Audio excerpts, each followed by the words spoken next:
talking about his brother, whose legacy, as we speak, could very well turn out to be helping reshape America.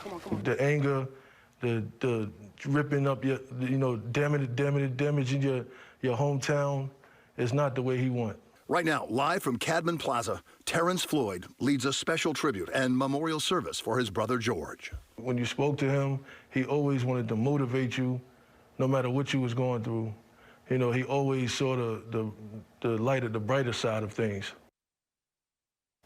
And good afternoon, everyone. Welcome to the special report of Eyewitness News. I'm Bill Ritter, along with Liz Cho, and thank you for joining us this afternoon as New York City comes together for a memorial ceremony in Brooklyn and then across the bridge, marches across the bridge into Lower Manhattan. Yeah, many community leaders are gathered together to pay tribute to George Floyd this afternoon. The man from Minneapolis whose death in police custody has now sparked nationwide outrage and demonstrations. You're looking at live pictures right now from Newscopter 7 where you can see a growing crowd is gathering there. 4 officers have been charged with second-degree murder. One officer has been charged with second-degree murder. The 3 other officers who were standing there doing nothing, they are now facing charges of aiding and abetting charges. This is what the scene is like from the ground, and as you saw from Newscopter 7 at Cadman Plaza Park, the scene is growing. More people will be coming. The protests, of course, as we know, drawing scores of thousands of people across the country. Most of them have been peaceful, but a small sliver have taken a violent road and trashing buildings, looting stores, some attacking police. Mr. Floyd's death, his legacy, if you will, unfolding right now, and it might very well be what we're seeing, outcries and anger and demands for changes. Most importantly, those changes seem to be underway. Many police departments now grappling with how to change in light of all this. Not a huge crowd at this point for this memorial. We have seen thousands of people throughout this week in New York City protesting, as well as thousands of people protesting across the country. You were looking at live pictures at Cadman Plaza Park in downtown Brooklyn. Among the people set to speak today, Terrence Floyd, who you heard at the beginning of the show. He was the brother of George Floyd. He will speak today. New York Attorney General Tish James, New York City Public Advocate Jumaane Williams, Brooklyn Borough President Eric Adams, and New York City Comptroller Scott Stringer. All of them are expected to speak this afternoon. As is Mr. Floyd's brother. At least 2 of the candidates that Liz just mentioned, people, elected officials, I should say, are candidates for mayor next year of New York. Governor Cuomo is in Albany, won't be here. Mayor de Blasio supposedly coming, but we did look, and it's not on his public schedule, so he's sort of up in the air, but his office insists he's going to be here. At 2 o'clock, of course, a bigger memorial in Minneapolis. Reverend Al Sharpton set to give a eulogy there, and Gwen Carr, the mother of Eric Garner, who died after a now fired New York cop held him in a chokehold on Staten Island as he yelled, "I can't breathe," just like George Floyd did. And Liz, I think we've been struck by the diversity of the crowd, both in age, in ethnicity, and everything else. And I believe that there's going to be some studies done soon about exactly who these crowds are across the country, here in New York and across the country, and all the big cities, who they are and who they represent, and what kind of people actually turned out. Very much so. You're looking at live pictures right now of the protesters, the demonstrators, the people who have come out to remember and honor the life of George Floyd. Eyewitness News reporter Anthony Johnson, he is among those people there, and he is joining us live. Anthony. Yeah, Liz, a cornucopia of color is out here. I've seen all kinds of people, young and old, many of them carrying signs. One lady, she actually came in pushing her wheelchair. She was going to find a spot out here amongst the crowd. Let's just show you the crowd from this side of the Cadman Plaza Park. You can see that this crowd, as you said, they are growing. Actually, to be honest with you, about an hour ago, mostly you just saw the green top out here. You just saw the AstroTurf field. You didn't really see many people out here. But within that hour, this crowd has grown, and they continue to filter in, waiting for this event to get started. Now, I did talk to one of the organizers a little bit earlier. They're going to try to make sure this thing starts pretty much on time. I know it's after 1 o'clock, but their goal is to be finished by 2:30. They say they want to be finished by 2:30 because they want want to coordinate this event with events taking place in Minneapolis. There's going to be obviously some march taking place there before the service, and so they just want to make sure that they leave here at 2:30. That coordinates with the same time that they'll be doing it in Minneapolis. It'll be 1:30 there because that's Central Time. So they want to make sure that they start to leave Cadman Plaza around 2:30 this afternoon. They want to get to the bridge going down Tillery Street, and then they'll go to the Brooklyn Bridge. My colleague Mike Marza is going to be there at the location. But as you see, this crowd, as you've seen from Newscopter 7, this crowd continues to filter in. It looks like most of the people are coming from the east side of the park where the Brooklyn Federal Courthouse is, and they're walking up and they're starting to gather here. They're waiting for all of the speakers. Once again, as you've already been talking about, Terrence Floyd, the brother of George Floyd, he is the headliner here today. But Letitia James, the New York Attorney General, she's expected to speak. New York Public Advocate Jumaane Williams, Congresswoman Yvette Clarke, Brooklyn Borough. All right, we apologize. We're obviously having a little bit of technical problems with Anthony's live shot. We're going to send it up to Shannon Sohn. She is in Newscopter 7. And Shannon, we're looking at live pictures right now of the growing crowd here at Cadman Plaza. Anthony was talking about the crowd will be there about 2:30 this afternoon, and then they are going to set on a march across the Brooklyn Bridge. Can you take us through the route? Yeah, we can absolutely do that. And just to reiterate what Anthony said, about an hour ago when we were over here, there were maybe 100 people on the lawn, and you could see a lot more lawn than people, and the crowds are still pouring in. We just want to bring you back towards Tillery Street because that's where you're going to see swarms of people still coming into the area. 2:30, as you mentioned, that is the time that this is set to take a march towards Lower Manhattan. So what's going to happen and what police are trying to make happen is that this is the walkway that leads you to the Brooklyn Bridge. So the intent right now is to keep all of the people on the walkway going over the Brooklyn Bridge, and once they get over the Brooklyn Bridge itself, they are planning to camp out at Foley Square for the remainder of the demonstration. So that is the route that they are planning to take. Police have everything barricaded off already, and hopefully it will stay on those walkways. Keep it in mind, though, as you travel through this area later on, 2:30 is about the time that they're hoping to get that underway, and it does look like they're going to try and keep people on the walkway, but you just don't know. Expect some closures and delays through the area because this crowd is now several thousand strong. Reporting live over Cadman Plaza, Shannon Sohn, Channel 7 Eyewitness News. Shannon, if you could go back to that shot for a second. When you said there were 100 and now it's growing, Cadman Plaza at its best is not that large. This is going to be a big, in the emotional sense, rally. What's going to happen if the people you don't all fit there? You know, that's going to be a very interesting thing. The one thing that we will say is there's a lot of people that can fit under the trees as well, but the most interesting picture to me right now has been right here. I'm just going to bring up Street Spotter 7 to show you. This is Tillery Street, and they have actually set up barricades. The police set up barricades, and you can see people are peacefully going in, and that is one thing the Floyd family has always been asking for. They are looking for peace, so that is what we are anticipating here out of respect for the Floyd family, because that is really what this is all about. But there's a lot more room here than it appears. We were kind of doing a head count earlier, and it looked like there was barely anyone there, but when we did a head count, there were already 100 people, and that looked like just about a line of people really set up in front of the stage. So I think they can really handle several thousand people, and I think police are prepared for several thousand people in light of what they've been seeing with the protests going on around the city. So they're prepared to extend this out to where they need it to extend out to. You can see speakers set up on the stage so that everyone will be able to hear what is being said.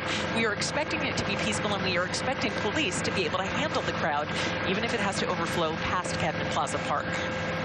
It did look when we got a close-up shot where Anthony was and other people, that people were very calm. It was not a pumped-up crowd. It was more solemn. And it looks like they are there today. They want to hear the speakers. They want to remember this man's life. His life mattered.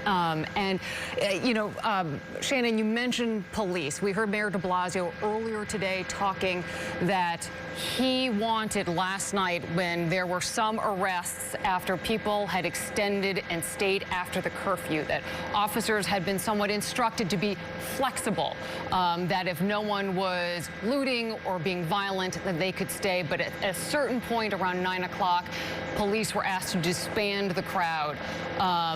And there were some arrests, about 180 arrests last night. But as we have been saying, this crowd has been very peaceful at this point. And as you kind of show us the live picture, you know, we did see some officers lined up towards the back there, but you don't see necessarily from this very high angle an overwhelming police presence, even though we know that they are there. Yeah, you know, there really isn't. They're here. Believe me, they are here, but they are staying off in the distance. And, you know, we've been flying over these protests for days now. We've been flying over them during the day, and we've been flying them over at night. And it's very, very different during the day and at night. The entire demeanor of the protests during the day is very, very common. We've seen some very poignant and powerful moments between protesters and marchers and police officers where the protesters will stop at an intersection and take a knee, and police will do that with them. So they are certainly here, and what we are seeing is what we were sort of expecting to see. These people are here to honor George Floyd. They're honoring what the police have set up, and the police are there. They're making their presence known, but this is not about police versus the protesters at this point. They're here to make sure that they maintain control of the situation, but they're also here to show their respect as well. So we're anticipating that this is going to go very well. You know, we're seeing the people coming in through the barricades that are set up by police. All of this is meant to be respectful, and so far that is what we are seeing, and that's what we've been seeing with all these protests that have been going on during the day. It gets a little bit hairy at night, mostly. It certainly has been the point that Commissioner Dermot Shea has made. It certainly was the point that the chief of department, Terry Monahan, had on Monday when he embraced some of the protesters and then took a knee with them. I mean, who would have thought when this first started, the take a knee movement on a football field, that it would end up, you know, 4 years later with the highest ranking uniformed police officer in the country, Terry Monahan, chief of department for the NYPD, taking a knee with protesters who were outraged over the police custody death in Minnesota of a black man at the hands of a white officer's knee. And that is a huge shift. And if it's not a legacy for Mr. Floyd, I don't know what is. There are all these changes now happening in departments around the country. The Los Angeles Police Department yesterday saying it's going to cut money from its operating budget and put it into training officers on race relations and diversity relations. That is a sea change. And if that is Mr. Floyd's legacy, if there has to be a reason for him not to have died in vain, I can't think of a better one. Yeah. A number of cities now considering legislation aimed at overhauling police procedures and systemic inequalities. We heard former President Obama talking about that last night as he addressed this publicly for the first time, calling on mayors across the country to review use of force policies and pursue police reforms. And he encouraged the demonstrators to protest peacefully, to try to make a change. As we had mentioned, the other memorial that is happening this afternoon, that one is happening in Minneapolis, and the Reverend Al Sharpton, in his eulogy this afternoon, is expected to call for a national act similar to the one to the civil rights movement back in 1964 to try to create even more motivation for this change that this nation is so hungry for. That was Civil Rights Act was passed after the march over the bridge in Selma, and President Johnson saying for the first time by an American president, we shall overcome. It was a moving moment in history. Mike Marza has been covering these protests and demonstrations and has a pretty good pulse on who is there. Mike, I don't know if you caught me earlier. I know you're going to follow this march as it goes from Cadman Plaza over the bridge into the lower Manhattan, but there is going to be a study and research project about who these marchers are, what the demographics are, what their politics are, what their race and genders are. And we do get this sense, and you saw it yesterday for sure and the day before, that, you know, there is this. Most of them, 98% is what cops tell us. I don't know what the real number is, but most of them are quite peaceful and angry and want to express that. And the NYPD has said, please, peacefully express your anger. That's your right, and we're going to support you to do that. So right, a cross-section of diversity that we spotted throughout the past couple of days, marching with these protesters during the day. And a lot of people here, they're showing up to Cadman Plaza wearing black. I would I would really consider them not demonstrators right now, but mourners as this memorial service is set to take place, and the crowd swelling outside of the Cadman Plaza. We mentioned how intimate of a space that is, and I was in there about 25 minutes ago, and I was walking around looking at the diversity on display, and I met a white woman with her white daughter, who happens to be 7 years old.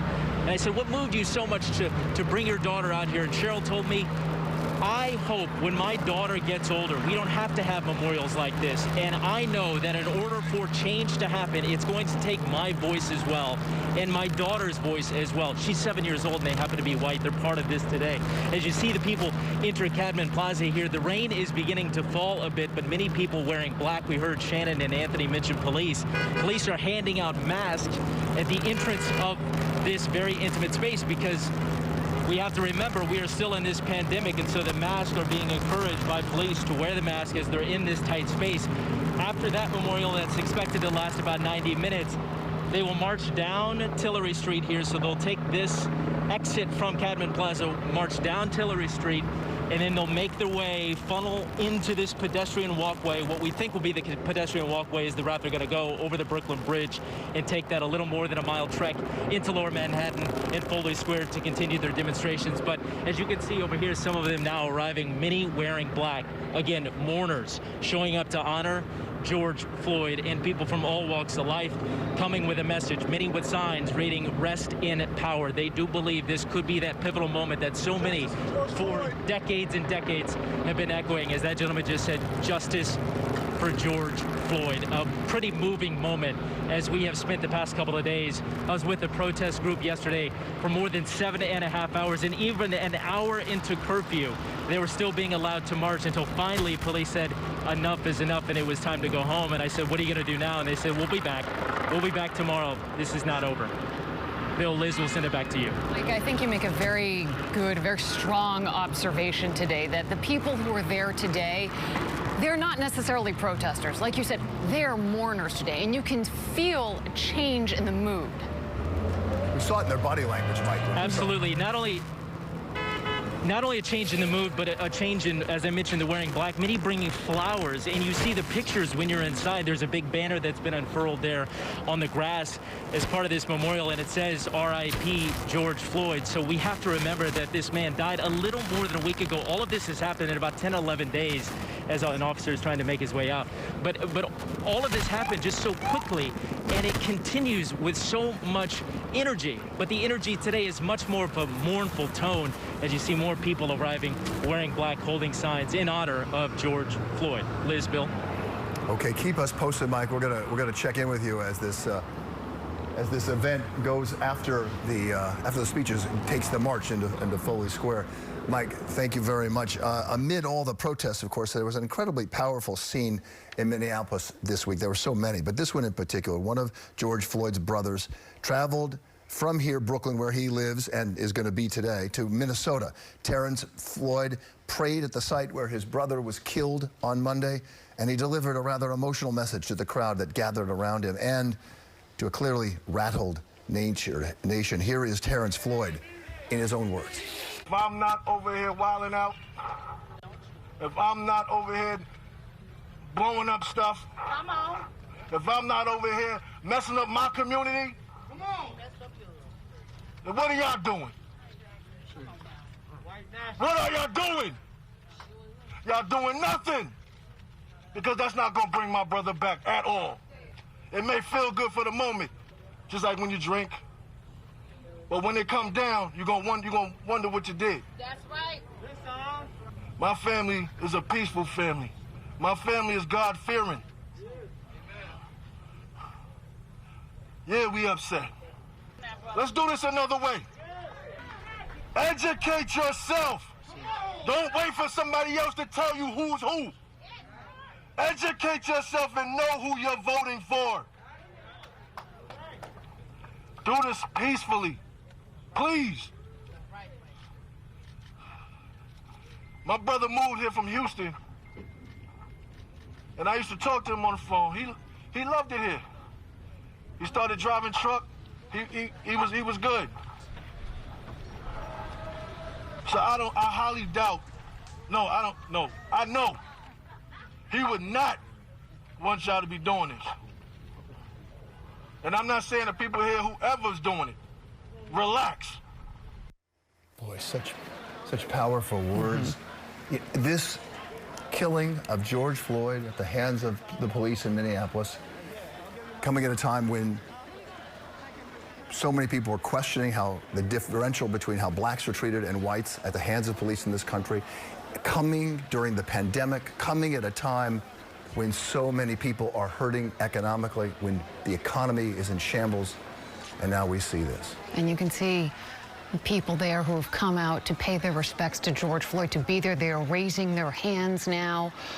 We understand that people are starting to gather on the stage, so we do believe that this memorial service is expected to get underway shortly. Again, Terrence Floyd, who you just heard from, he is there today. He will be addressing the crowd and speaking to them and telling them, like we just heard him say, let's do this a different way.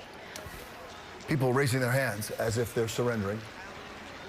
We don't hear what's happening yet. I wonder if I could talk to our control room. Do we hear anything from the stage? They're applauding something. Not yet. All right, so we'll get that. Anthony Johnson, we understand we have got communication back from AJ, and there he is. Okay. Anthony, I see you wear your mask. I see a lot of people wearing their masks. We've talked about it. It's the 800-pound elephant in the room, 2,000-pound elephant in the room. People are close. There is worry. I don't think that most people are concerned about it there, but there is worry elsewhere among medical experts that there are people too close together during this pandemic, even though we are on the other side of the curve here. Well, hey, Bill, you know what? They're closer and closer because the crowd continues to grow. But just about everybody that I see around me is wearing a mask, and they've started to get stylish. More masks, more colors, more people out here covering placards. And, you know, I've been off the air for probably 10 minutes, but during that time, you should hear some of the chanting. Right now, you can hear them in the background. Maybe they are saying George Floyd. They said, no justice, no peace. They're just chanting. They're clapping in unison. They are just out here. The crowd has been growing ever since, and they're just waiting for the speakers to start. But this crowd has so much energy. You can really feel it. It is electric in the air out here in Cadman Plaza. And as I told you a little bit earlier, an hour before the protest was set to begin at 1 o'clock, 1 hour before that, there was hardly anybody out here. The park was pretty much empty. People were still out here playing baseball, father and son throwing the football, and then all of a sudden the crowd started to arrive, and it just continued to grow and grow. Let me just step out a little bit so you can see some of the people that are out here in the crowd. They've been waiting for those speakers. As I said a little bit earlier, they definitely wanted to finish this event by 2:30. Now, the reason for that is they want to start that march over the Brooklyn Bridge. They want that to go simultaneously with the events taking place in Minneapolis. So they expect to get this crowd starting to move around 2:30. But you can see this crowd continues to grow. They continue to filter in. And like I said, you could hear them applauding, but they've been doing this several times. No one has stepped up onto the stage that I can see from my vantage point, and I got to tell you, I'm on the ground, but this crowd is actually starting its own rally. They've brought their own energy and their own power out to this event. Now, we do have pictures, of course, from Newscopter 7. You saw how this crowd started to grow. They are just waiting for the speakers to come up to the podium. The speaker system had been checked a lot earlier, so you should be able to hear the speakers really well, but so many people now filling into the plaza, and might be a little tough, so people might start to move in so they could hear exactly what the speakers are going to say. As we said, we've gone over the list of people that are going to speak. Now, we do understand that the governor has sent a representative to be out here to speak today. No justice, no peace. That's what they're chanting right now. You can hear that in the background. It starts slowly, and then it starts to resonate through the crowd, and it continues to build. It's like a domino effect. Then all of a sudden, the entire crowd starts cheering. So they've been out here, they've been chanting, they've been out here filling in this park since about 12:30. And like we said, this crowd is absolutely growing. A lot of people wearing signs, but you know, your initial concern, and I'm trying to just go ahead and do a survey of the group of people that I'm standing around, and pretty much everybody out here is wearing some sort of mask over their face. So they are waiting for this event to start. They're waiting for the speakers to go ahead and take the stage. And, of course, the brother of George Floyd, he's the one that everybody, of course, wants to hear at this location. But they want to coordinate everything so that they move this crowd out of this location to get over the Brooklyn Bridge starting at 2:30. So we're watching and waiting to see what's going to take place out here on the ground. But I must say, I am amazed how quickly all of these people filled into Cadman Plaza. It just seemed like it happened in a wave, and then all of a sudden you started to notice the first section of the park was filled, and then all of a sudden you started to look toward the back end, and you just saw more and more people filtering in. They're coming from the east side of the park past the federal courthouse and walking up to the memorial. The speakers are up on steps. They have a podium. As we said, they went through the whole sound check this morning, so we know the sound should be pretty good, but so many people are now out here chanting and cheering, and you can just hear them. They have not stopped since shortly after about 1:05 they started chanting, and they've been chanting ever since, just waiting for things to start taking place with the speakers. An amazing crowd here. You talk about all the diversity of people, so many different people. I don't know if you heard me a little bit earlier, but I actually watched this one woman got out of her van. She pushed her wheelchair. The cops let her come through one of the fences that they had closed off, but because she had her wheelchair and she was pushing it along, she wanted to get a good place out here in the crowd. So that just tells you there's senior citizens. And Mike Marza was talking about it. We've seen kids. We've seen everybody represented in this tremendous crowd that is built down here in Cadman Plaza. We do expect that this is going to be starting in just a short time. There's so many placards, and of course you see a lot that say Black Lives Matter, but you see many more than that. And all of these people out here, this message is growing. The sentiment in the country is growing. The sentiment here in Brooklyn is certainly growing. Okay. And the people just keep arriving out here to this location. Great. Let me toss it back to you guys. Thank you, Hopefully Anthony. the speakers will start in just a short time. You got it. We're told they're going to start fairly soon, yeah. Yeah. Before the speakers do get underway, we do want to just toss it back up to Shannon Son one more time for an aerial view. And Shannon, I'm sure you heard Anthony talking about how large this crowd has grown very quickly as we look at people starting to gather on the stage when this memorial is set to begin. Yeah, the crowd has grown exponentially, and these people that are up on the stage that are coming to really speak to the crowds, they actually came through the crowd, and even that was a poignant moment. I'm just going to show you with Street Spotter 7, and I'm just going to give you the path that they came through. They came down there, and they came right up to the stage, and the crowd literally just parted way for them so that they could get through. So it was a sea of black suits in the middle of this sea of people, and that is exactly what it is right now. Anthony really called it. Just 100 about an hour ago. Now it is packed almost to the back of Cadman Plaza Park here, and people are still starting to filter in. We also mentioned so many people are wearing face masks. One of the things you're seeing is that at these barricades, as people come into the park, there are officers standing there with face masks, offering them to people if they need them, so that you can wear a face mask with social distancing. Not possible with literally thousands of people. I'm going to estimate there's probably about 5,000 people here right now, and it is continuing to grow. Keep in mind the plan is still to start at 2:30 with the march that is going to take you from Cadman Plaza across the Brooklyn Bridge and finally to Foley Square. But I think they're still waiting for more people to filter in before they actually start things. This was supposed to start off at 1 o'clock. It has not started yet, but the stage is starting to come alive now. There's more and more people up on the stage. You can see all the people being filtered to the stage and back into the crowd. But it is a massive crowd, and as Anthony said, we can feel the energy from up here at 2,000 feet above. You can feel it. You can feel the respect, you can feel the energy, and you can feel that these people want to be here to support the Floyd family and George Floyd. It's going to be here until about 2:30. Things may run late, but this will go across the Brooklyn Bridge, finally ending in Foley Square. But again, thousands already here, and we're waiting for more to still filter in. Back to you guys in the studio. Williams in the distance there on the stage. He is one of the speakers this afternoon once this memorial gets underway. We also understand a late addition has been made that Mayor de Blasio and his wife will attend today's memorial. They will also speak and I believe also walk with the protesters across the Brooklyn Bridge to Foley Square. several candidates, 2 candidates at least, for the next mayor election. Brooklyn Borough President Eric Adams, where this event is taking place, and New York City Comptroller Scott Stringer, also a candidate. No word on whether City Council Speaker Corey Johnson is going to be there. He too is much interest in running for mayor. I do want to show you as we're waiting for this to begin, and we'll hear plenty. We are plugged into that microphone. This is what the scene is like in Minneapolis right now. Inside a church, it looks like. Reverend Al Sharpton is one of the people giving a eulogy there. There are going to be several events between now and the Tuesday actual funeral for George Floyd. One's in North Carolina. One's in Houston. Exactly, where Mr. Floyd moved from.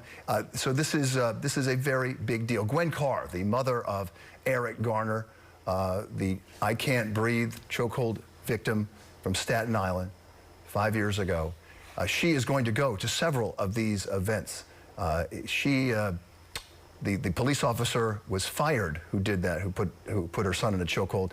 He was not charged. A grand jury did not charge him, and the U.S. Civil Rights Division of the Justice Department found no criminal charges. She has made this obviously her life's mission and her calling, and that George Floyd said the same words that her son, Eric Garner, said as he was dying on the streets of Staten Island, of course, has given her a new kind of purpose. And she has become, again, a spokesperson for how police treat people. She has said that it feels like I'm going to my own son's funeral again, knowing that she'll be attending today's service. You're looking at the casket there. This is at the North Central University in Minneapolis. That's where today's memorial service in Minneapolis will take place. That is where the Reverend Al Sharpton is expected to lead the service. And it's Amy Klobuchar right there. Exactly, Amy Klobuchar right there, who's one of the first people to announce yesterday that the 4 officers, the 3 additional officers charged with second-degree aiding and abetting, and that upgraded charges had been filed against former officer Derek Chauvin. At 2 o'clock, ABC News is going to take us to where you're looking right now, inside, and we'll bring it to you. It should last between 2 o'clock and 4 o'clock, from what we're told at the schedule. And then, of course, we'll have a complete wrap-up throughout the afternoon on Eyewitness News, starting at 4 o'clock as we look at Senator Klobuchar there. We do want to send it back, as we'll keep you posted on what's happening there. That's Jesse Jackson, I believe, right there. And Al Sharpton is going to give one of the eulogies as well. A reverend from Brooklyn is going to sing gospel. I understand he flew this morning from here in Brooklyn to Minneapolis. I want to just see what and as we scan the crowd, sometimes it's difficult to recognize people very quickly because of everyone's wearing face masks. Obviously a necessary thing during this pandemic. We'll keep you posted on what's happening in Minnesota. We do want to throw it back now to Brooklyn again, downtown Brooklyn, where Mike Marza is going to join the crowd after they finish. And Mike, I assume it's going to be probably 45 minutes. And now that we know the mayor is going to speak, it could be a little longer. But there's quite a few speakers, and if each one goes 10 minutes or 5 minutes, it's going to be a while.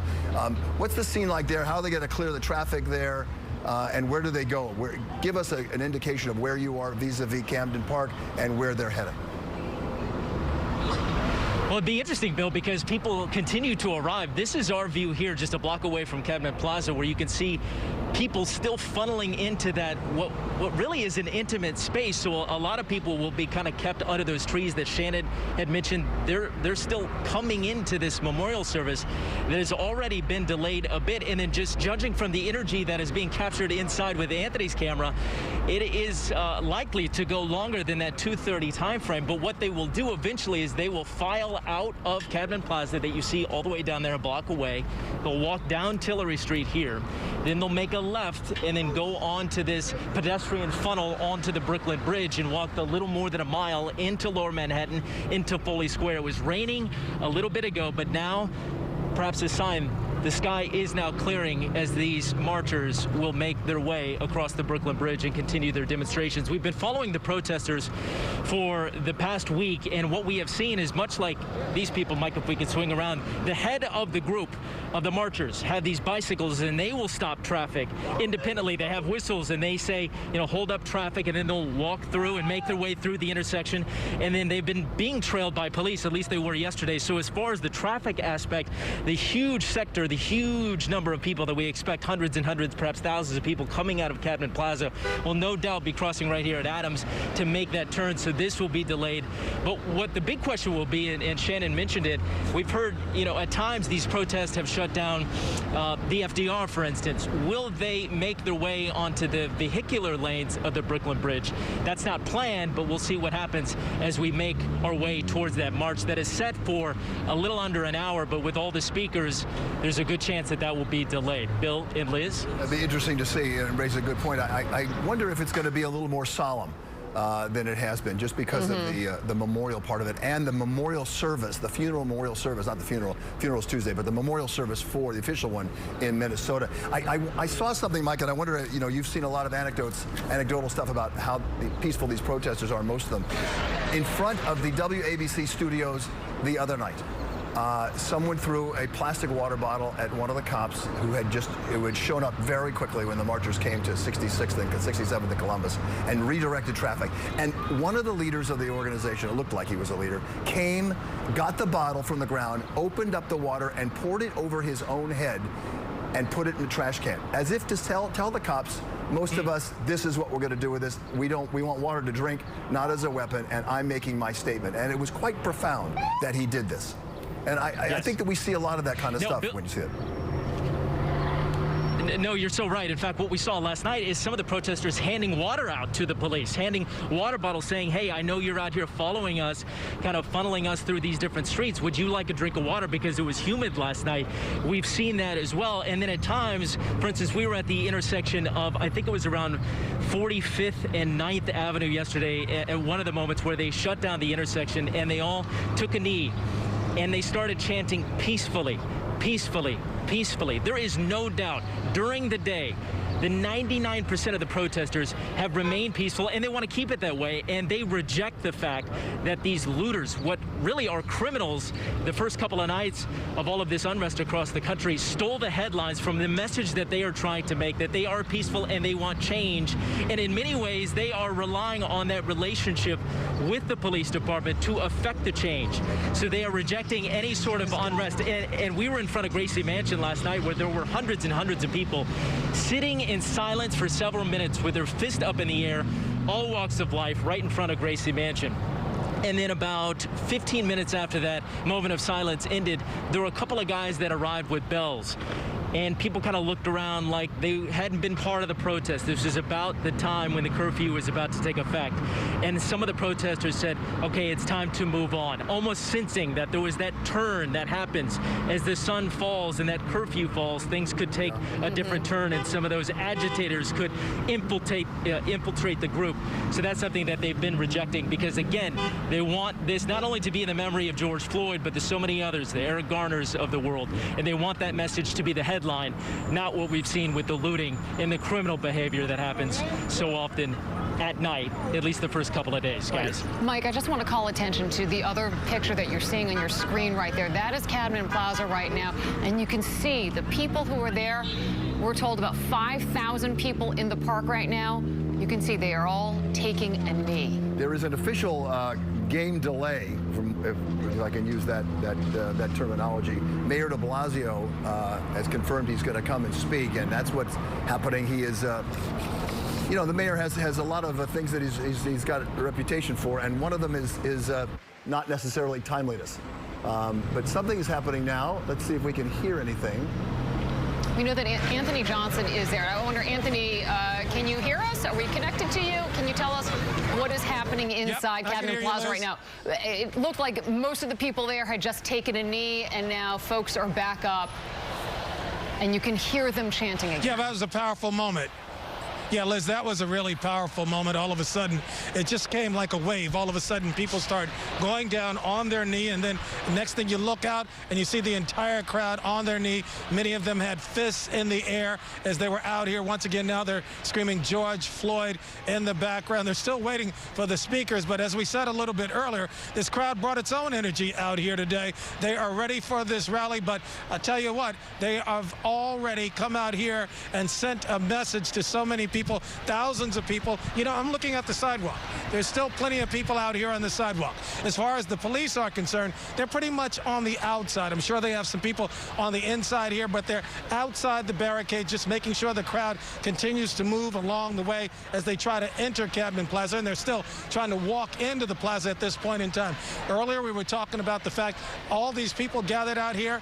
All I see is really masks. I haven't seen really a single person without a mask out here today. Of course, we're still in the middle of a pandemic, so everybody is wearing some kind of a face covering, but they are screaming, they are shouting. You can hear them. Once again, they either go out from George Floyd, they start clapping in unison as a group. That clap now is starting to build. You may start to hear it resonate in the background, but people start clapping all in unison. This has happened several times already. You can listen to it just for a few seconds here and see what's going on. We have all kinds of signs, people carrying all kinds of signs: end police brutality, Black Lives Matter, end racism. We've seen just about everything that you could imagine out here. They're still waiting for the speakers now. We have a couple of raindrops that fell here. I know Mike Marza had mentioned it. Now you can hear another chant coming along, and you can hear all these folks, thousands and thousands of folks, all clapping in unison. Just let you take a listen to that if you can.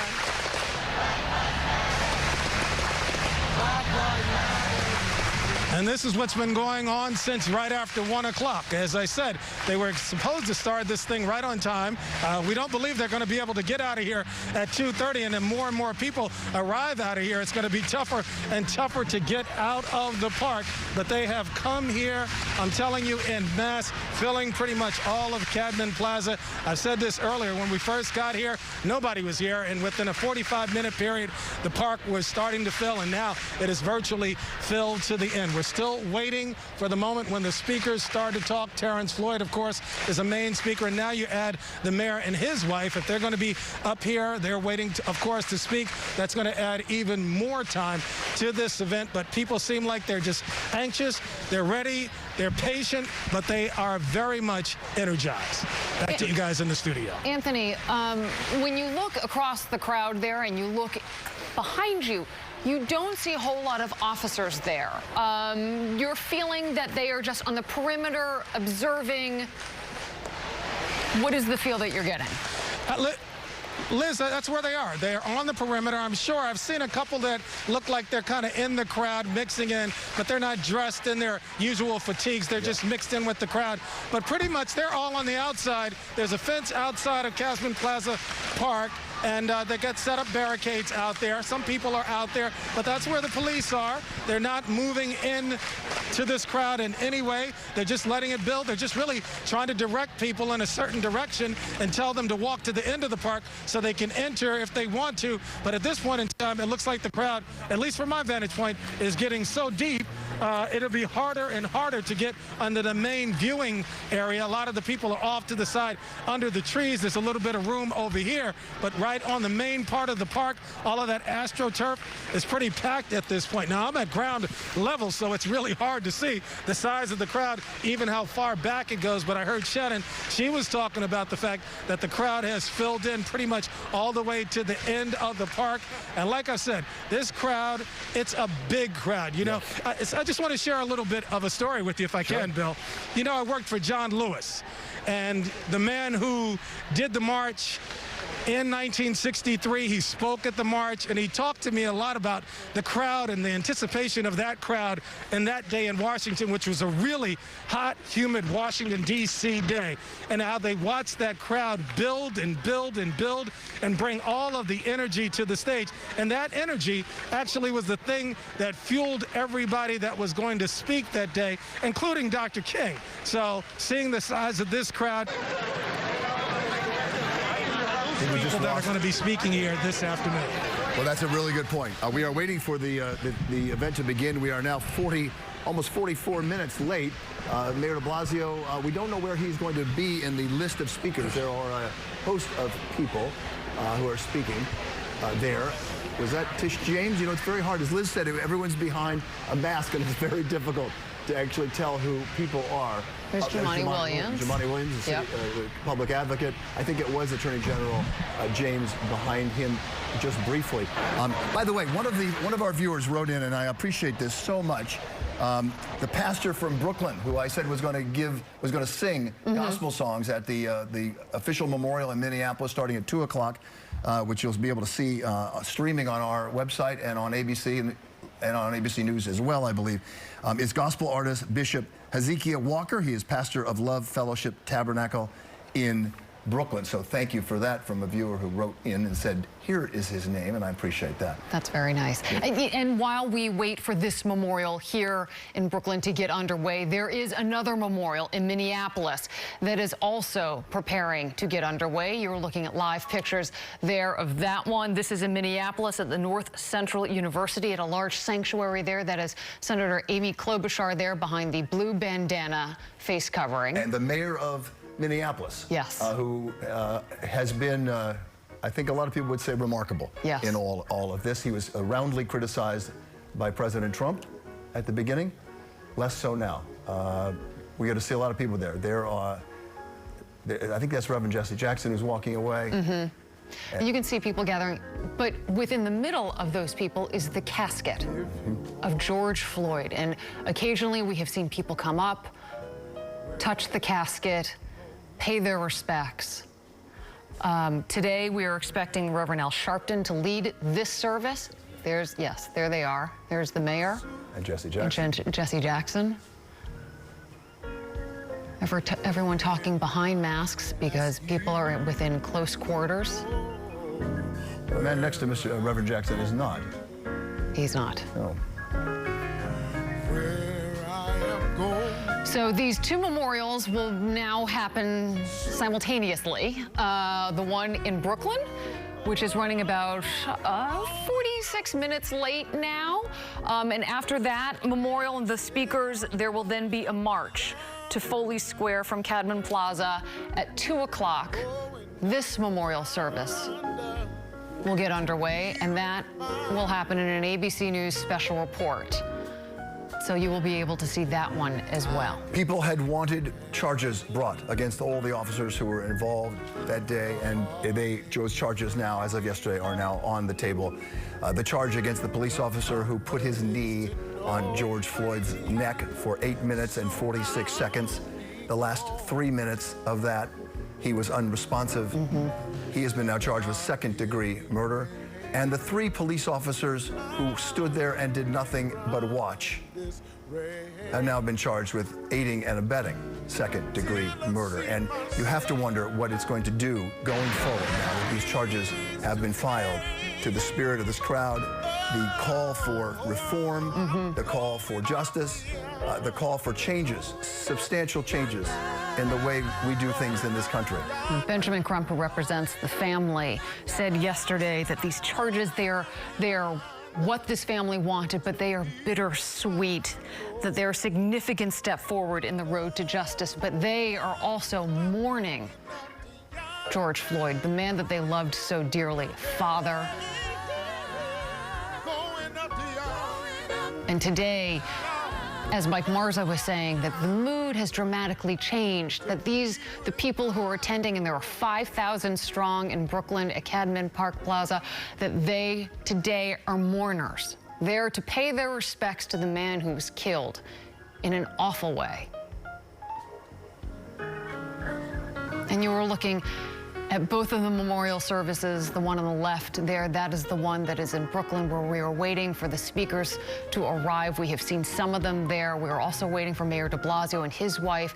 They have been late additions to today's program. They will be speaking and then also walking with the marchers across the Brooklyn Bridge. And the man right there in the gray hair and the glasses and the white mask is the governor of Minnesota, who, you know, he's been on the front lines too and has apologized. He apologized to the CNN reporter who was wrongly arrested. And released shortly thereafter. after state police took him into custody. Reaction in Minneapolis, of course, the school district in Minneapolis voiding the contract with the Minneapolis Police Department and now hiring their own private security guards to do security at their campus. Just a remarkably quick action, and they voted unanimously the other night to void that contract with the Minneapolis Police Department. This is going to, and has already, as we've seen, create a sea change in the way police departments look at themselves, what they fund, how they fund it, and the training that goes in to what their officers do. The NYPD has been through some of this, and especially in the wake of the Eric Garner death and the chokehold death 5 years ago. Ben Tucker, the second highest ranking civilian on in the police department, has led this effort and has made great strides. But you know, the change and reform is never over, and I think the protesters would say that as well. And I think that this incident is having every police department in the country, including the NYPD, take a closer look at whether they've done all they can to ease tensions in the community and to make their officers more responsive to those needs. Gwen Carr, who is expected to attend today's service in Minneapolis, she has been at the forefront here in New York City calling for a ban on chokeholds, that police officers, the NYPD, should not be allowed to use that, and it should become illegal, and has been working with the city council to make that happen. So again, we're waiting for the ceremony on the left to start. It's now almost 51 minutes late in starting. We don't know exactly why. We're told Mayor de Blasio is on his way, maybe somewhere in the crowd with 5,000 people. It could be a while to get up there. He has something of a reputation for not being necessarily prompt all the time.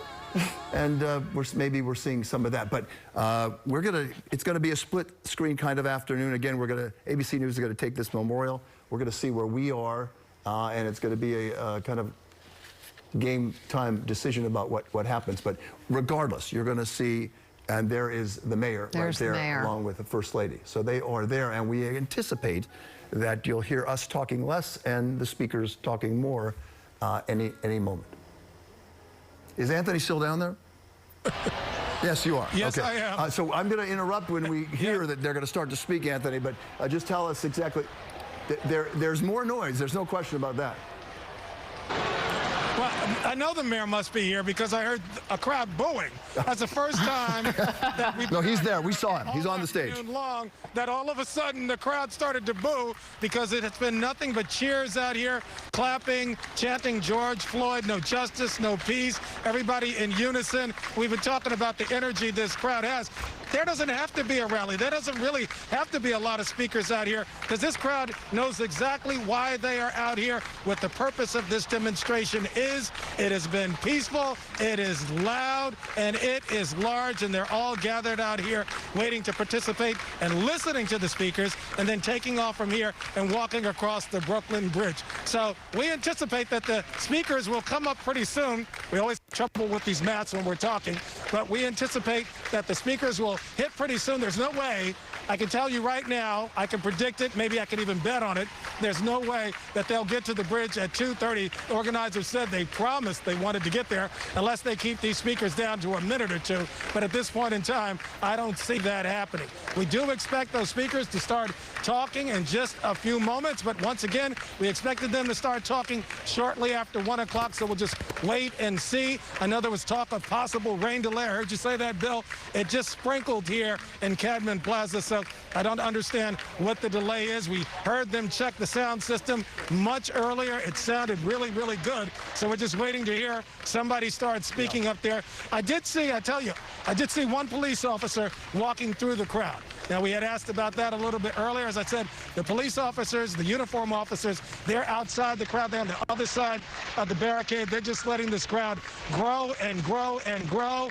And once again, everybody's wearing a mask. But yes, they are very, very close to each other as thousands of people have now gathered out here in Cadman Plaza. And we talk about all of the different kinds of people that are out here. just about everybody you could imagine has made their presence known. You can't see their faces, but they have made their presence known inside of the park as they continue to wait for the speeches to begin. Back to you guys. Good point. Okay, Anthony, stand by in case we're going to stretch a little farther, because we really did expect this to be underway a little early. But we've seen the crowd grow, and that's been an interesting process. Scott Stringer right there. You see him walking off the camera there. So the people we anticipated were going to be here in terms of the elected officials, they are here. And it was very interesting to hear Anthony say that when Mayor de Blasio, he assumed it was Mayor de Blasio, but all of a sudden when we saw him walk on, we heard a lot of noise, and Anthony says those were boos. Mr. de Blasio is one of the most unique mayors in the history of this city, where he has negatives from people on both sides of the political aisle. I have not seen that really with any other mayor. All mayors in this city, it's impossible to have everyone love you when you're mayor, but it's usually divided. There's less division with this mayor than any other mayor I've ever seen. And he sort of ticked off everybody, which he would say it means equally something right. But I'm not sure that all the constituents would agree with that. I do wanted to show you this powerful moment. This happened in Minneapolis. That is the hearse with the casket of George Floyd inside, and that is the Minneapolis police chief, who, as you can see, is taking a knee in honor and respect of Mr. Floyd. This was earlier today as Mr. Floyd's body was being taken to the sanctuary, where today's memorial service will be underway shortly in the next hour from now. But you can see Minneapolis Police Department taking a knee right there. Again, Liz, what a change of attitude in this country about what it means to take a knee from the first days of Colin Kaepernick as a quarterback, taking a knee, where President Trump urged football owners to fire players who took a knee. And now look at this. The police chief of the department, he has now 4 officers charged with the death of George Floyd, and he is taking a knee as the casket pulls up. That's just an enormous change. And the gravity of that, I'm not sure we can at all overestimate. I don't think we can talk of this enough, that what a big change this is in our country in just a short period of time, when people booed people, and there are still people who would boo people who take a knee, like Colin Kaepernick did in a football game. It has to. This has been the groundswell of national outrage, and it has begun the change. And I feel that so many people are asking, this has to bring the change finally. That this cannot lose momentum. This cannot get pushed aside with any other thing that may come our way. But this has to bring the change, doesn't it? Well, I think that's what a lot of people are feeling. The question is what the change will be. And that's the big debate. But you have people of all stripes saying what they saw on that video for 8 minutes and 46 seconds is unacceptable. And you had people from all walks of life, all political persuasions, even the president, saying this was unacceptable. I do just want to bring attention. Apparently, Governor Cuomo has just tweeted out a short while ago that there will be a statewide moment of silence for George Floyd. That will happen in just a few minutes at 2 o'clock this afternoon. So it's 1:57 right now. This is going to coincide with the start of the memorial service happening in Minnesota. And he is asking everyone in the state to take part in this moment of silence at 2 o'clock this afternoon in Mr. Floyd's memory. And we believe that we will see that happen at Cadman Plaza, where thousands of people are right now gathered. It will not happen in Minneapolis, however, because the governor... Again, we come to you right now, God, in the midst of it all, even with a heavy heart, we say thank you for all things. We come to you right now and ask you right now, Lord, that you will bless this family, oh God, as we take a moment right now, God, to remember the life of our brother Floyd. We ask you right now that you will bless his brother, bless his family. We ask you right now, God, that you will bless this city and this country. Bless those who are out here now who are fighting for justice. We ask you right now, Lord, that you will continue, God, to be with us all. In Jesus' name, amen.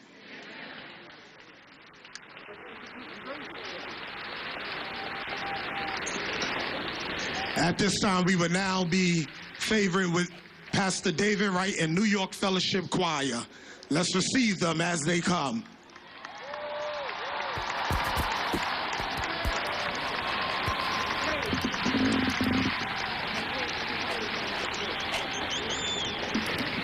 No justice. Here we go. We got a song that says, stop the violence. Stop the madness. We don't need it.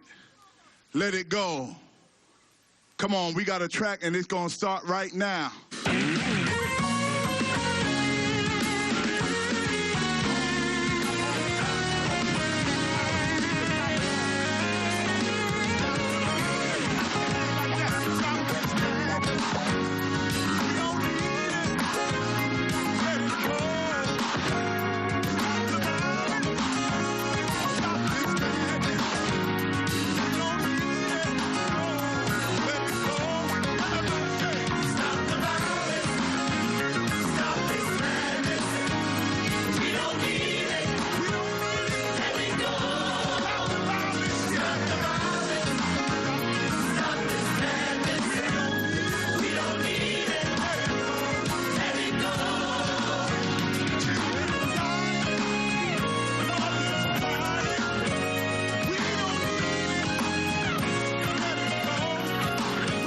Coming up at 10 seconds before 2 o'clock, we believe the network of ABC is going to take the Minnesota Memorial for George Floyd. If it happens, it's going to happen in the next 2 seconds. And we'll see you later at 4 o'clock.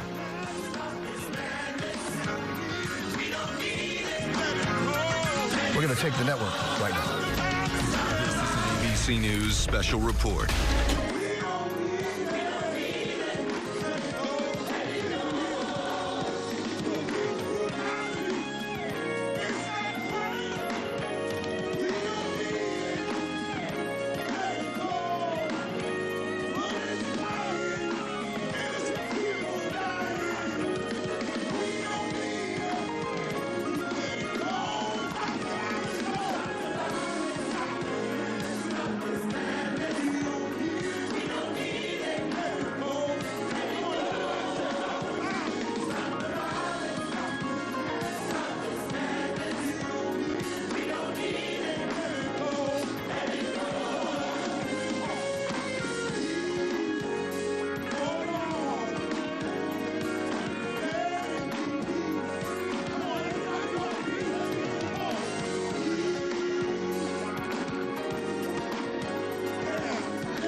No justice.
Pastor Wright and New York Fellowship Choir. This time I would like to present to you our host, civil rights leader, Reverend Kevin McCall, and Brother Kevin Livingston of 100 Suits. Let's receive them as they come.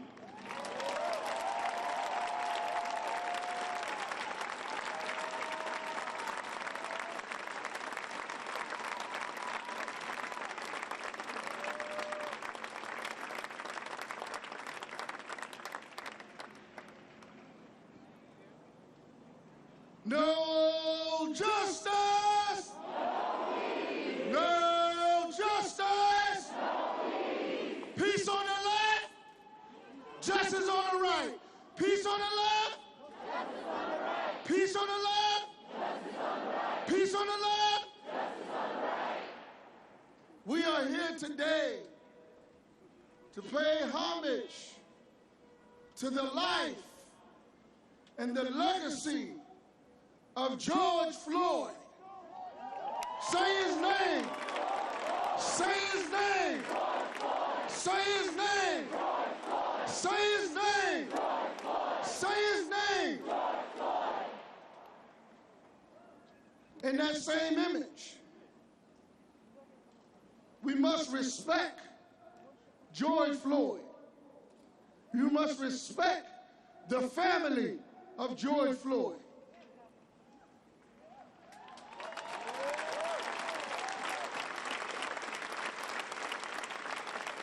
No one is higher than the family of George Floyd. No one. Family is first. Without his family, there won't be no George Floyd. So you have to respect George Floyd. George Floyd represents peace. He was a godly man, a gentle giant, and we must keep his memory as such. I'll speak more later.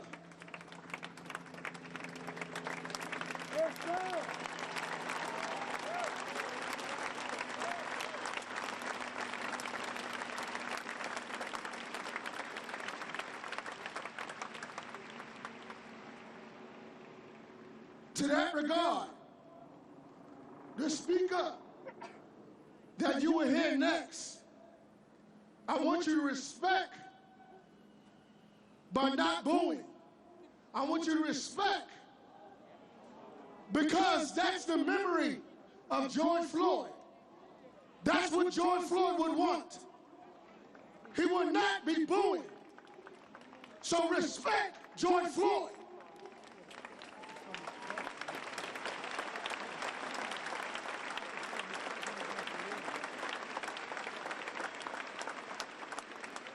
Let us welcome, with respect, the mayor of New York City, Mayor Bill de Blasio, and First Lady Chagray McCray. Again, we said respect. We said respect. Say with me, respect. Respect. Respect. Respect.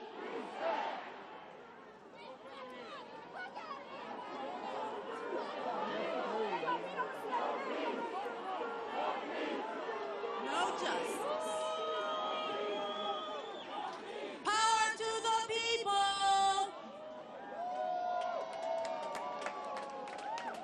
First, I want to offer condolences to Terrence Floyd and the whole Floyd family. Please, let's all thank him for being here with us today.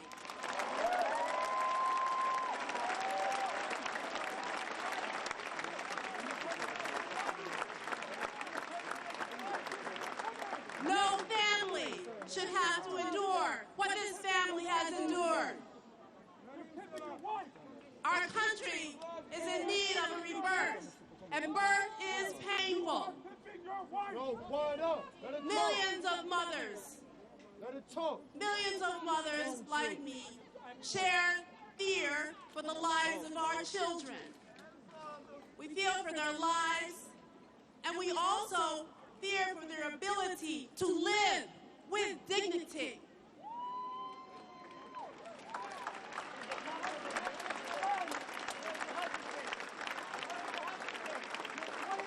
There is no one here who wants us to go back to things the way they were, do we?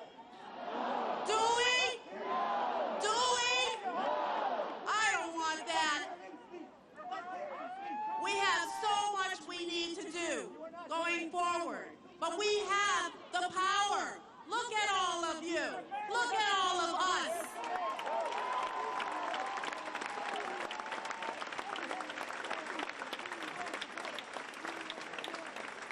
We are making a statement today. We are making a statement every day that we stand out and shout and protest and march.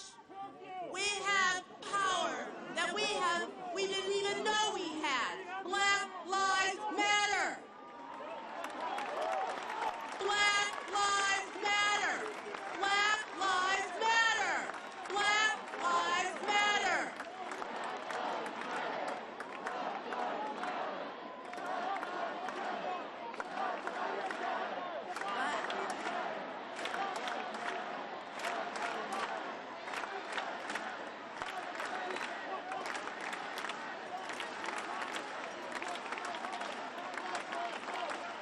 Black Lives Matter. And we cannot, I say we cannot turn away from this pain, the trauma, the anger. We need to challenge that, all of that, into creating the kind of world that we need, the kind of world that we want, the kind of world that we deserve. Can we do that together? I said, can we do that? I don't hear you. I don't hear you. Can we do it? Where is the energy? All right. All right, we want to hear from my partner in all things.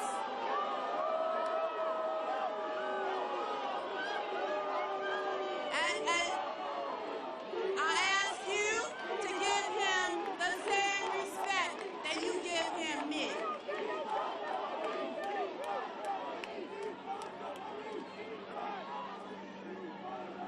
Thank you.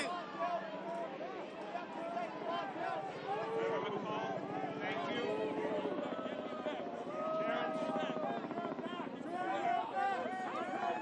Reverend McCall, thank you for your leadership. Thank you for bringing us together. Thank you to everyone who organized. Terrence, to you and the whole Floyd family, God bless you. God bless you. To everybody, here is what we must resolve. George Floyd cannot have been allowed to die in vain. We have to make a change in this city and this country. I thank you. I thank you for being here for a change, to build a change. And let me tell you something. For all of us who have not walked a mile in the shoes of the black community or communities of color, for all of us who know white privilege, we need to do more because we don't even fully recognize the daily pain that the racism in this society causes. We need to do more. We will. So it will not be about words in this city. It will be about change. Change in the NYPD. It will be about change that you can see and believe, because you will see it with your own eyes. That's what we must make. Anything short of that is not enough. We will make peaceful change in this city once and for all. Keep fighting for that change. To the Floyd family, we stand with you. Black Lives Matter in New York City. Black lives need to matter in America. Thank you to the Floyd family, and God bless you.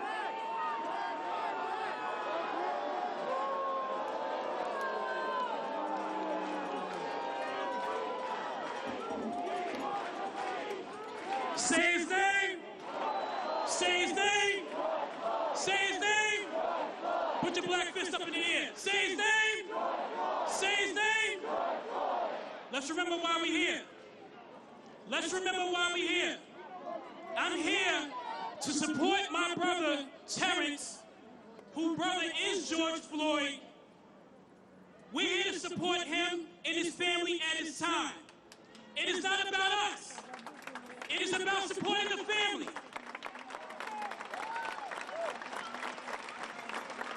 If you are here to do otherwise, please leave the park. Because we're here to support the family, and that's it. We're going to march in peace, and we're going to live in peace.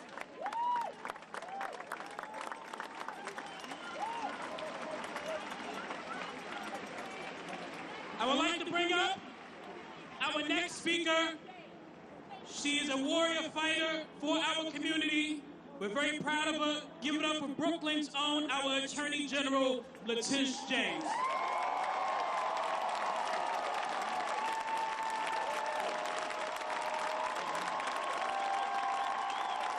Say his name.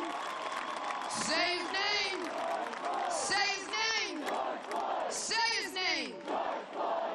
To the family and to Terrence, I pray that you take some comfort in knowing that an entire generation and an entire nation agrees with you. That an entire generation of warriors are praying with their feet.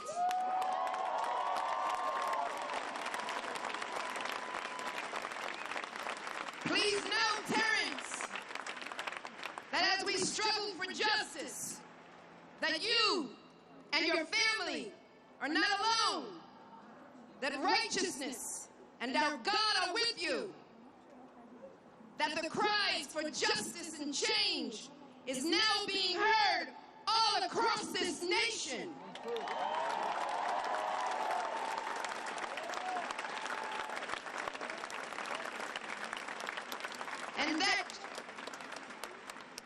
And that change is coming, stirred by the forces marching and protesting peacefully, fueled by the passions of all of your convictions to justice.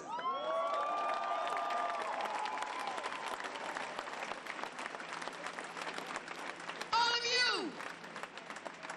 you are consumed with love, concerned about truth, and committed to justice. And all of you recognize the futility of violence in the struggle for racial equality.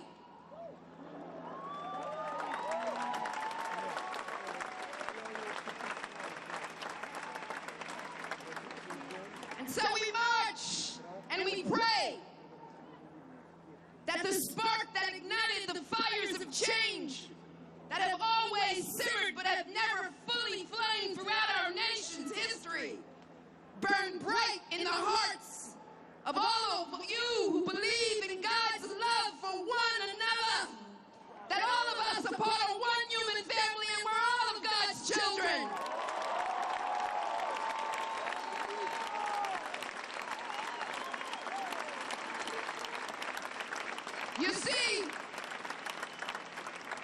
You see, I pray that Gianna, George's precious daughter, carries the loving memory of her father with her always, and that she not be embittered by the injustice that is taking him away too soon, that she joins with all of the other daughters whose fathers were also killed by the hands and arms and knees and bullets of indifference.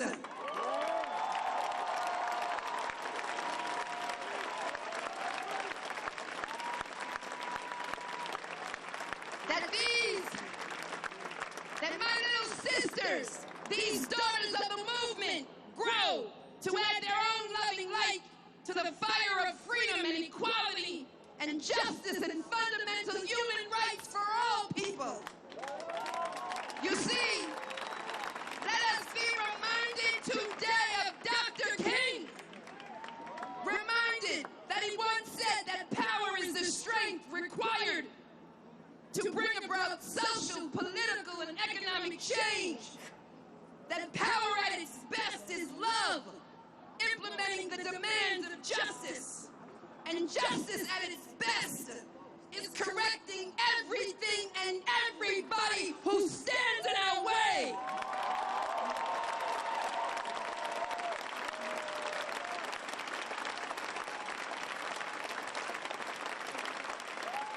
So my family and all of you, march, march, march with a greater determination, a renewed focus, with powerful and determined outcomes. Challenge, please walk and protest and march with powerful during these powerful and challenging days.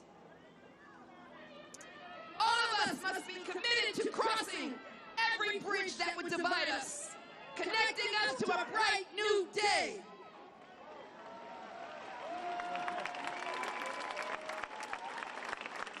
And as I close, family, all of the young people out there, you all know that every change in this country has started with young people, not politicians, but young people. Every movement, every struggle, it's young people standing up for democracy and freedom. And so to my young warriors and to the family, march until the stagnant and intractable walls of racism come down.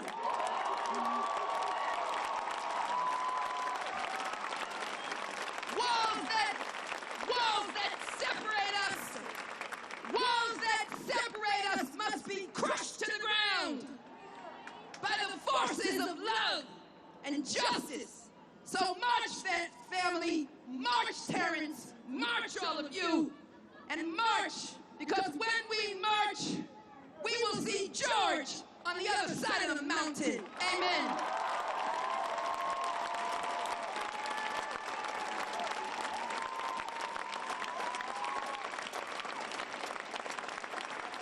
No justice! No justice! No justice! Say his name! Say his name! Say his name! In the warrior spirit, we're going to bring up our good brother, somebody who's been on the front line with us for many, many years. Get up for our public advocate, Jumaane Williams. Give it up now, y'all.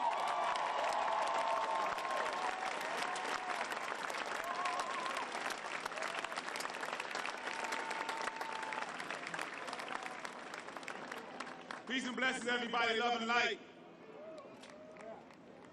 I came up here and I asked my mother, Patricia Williams, to stand with me.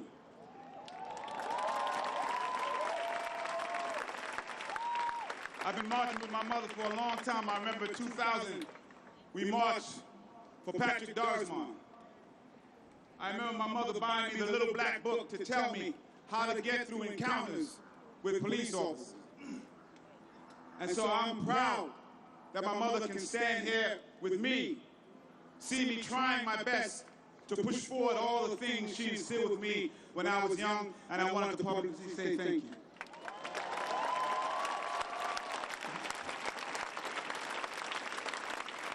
Everybody say I'm not okay. Everybody say I'm not okay. I want to make some space for the people who are most affected right now. Just the people who are most affected say, I'm not okay. I say that because very often the people who are most affected have to see these images and go back to work as if nothing has happened. They have to continue their day, and if they dare speak up, particularly black women, they are looked at as just angry black women. And I want to make sure you have the space as a human being to say you are not okay. There are some people who want to come up here and tell you to march in a way that doesn't make people uncomfortable. There are some people who want to tell you to march, but use the directions and instructions that they gave you. There's people who want to tell you to march, but say, please, don't disrupt the status quo. But they forget that the people who have been affected the most have been uncomfortable for 400 and 500 years.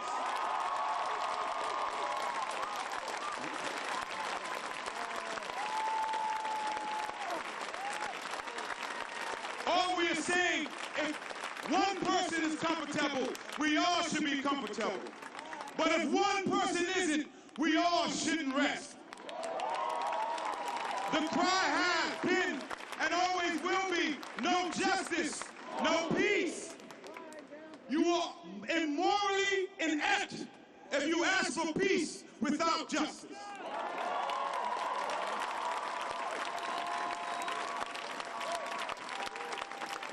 So many of us haven't had the time to heal from one video, and they keep coming and coming and coming and coming.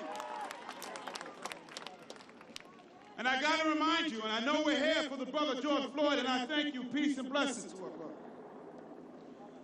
But before that was Ahmaud Arbery, before that was Breonna Taylor, before that was Samir Wright, before that was Eric Garner, we don't have enough time for all the names. People came out of their house because the pandemic, led by inept leaders like this mayor and this governor, caused tens of thousands of people to die, and most of them are black and brown. That was on their chest too. They say we're doing these things because we want to protect you. Where were you when there were rats and roaches in NYCHA and people couldn't sleep? Where were you when cops were killing people unarmed? Where were you when our educational system was broken? Where were you when we needed jobs? Now you care about people's lives. And every time this was brought up, you sent more police. You sent more laws to cause the interactions to be more stressful. So then we started protesting about all of those police and those laws, and you sent more police and more laws.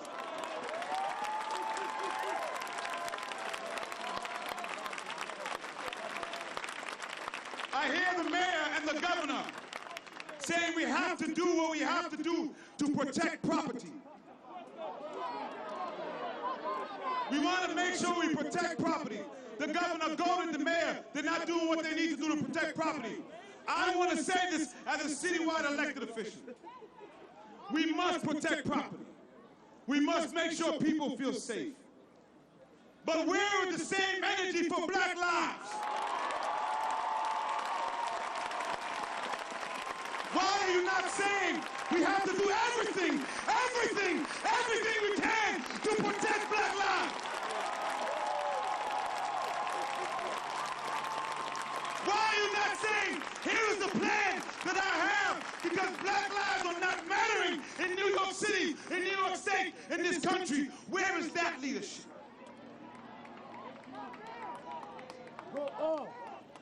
This is supposed to be the progressive beacon of this country, and we are failing. We have the wrong president, we have the wrong governor, and we have the wrong mayor for these times that we're in right now.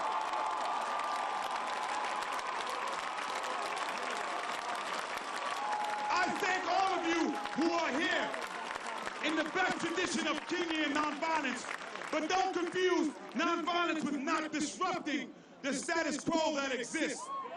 We must always, always comfort the afflicted. But in order to get justice, we must afflict the comfortable. This is a beautiful mosaic. I thank everyone who's here.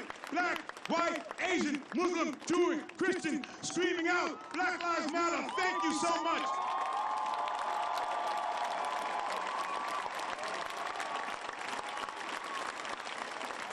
I want to shout out to black women whose mothers, their mortality rate, maternal mortality rate is higher than everyone because people don't believe their pain. This is what black people are dealing with in this country. Don't let up. Keep going. Keep marching. Let them feel the pain of black people and the people who love them. The people who say, that's my brother, that's my sister. That is a human being, and we will not stop until there's justice. That's the leadership we need right now. Lastly, if you're in a protest and you want to know what to do, because you're confused and you want your voice to be heard. Follow black women. They are the moral conscience. They will lead you right. Peace and blessings, love and light.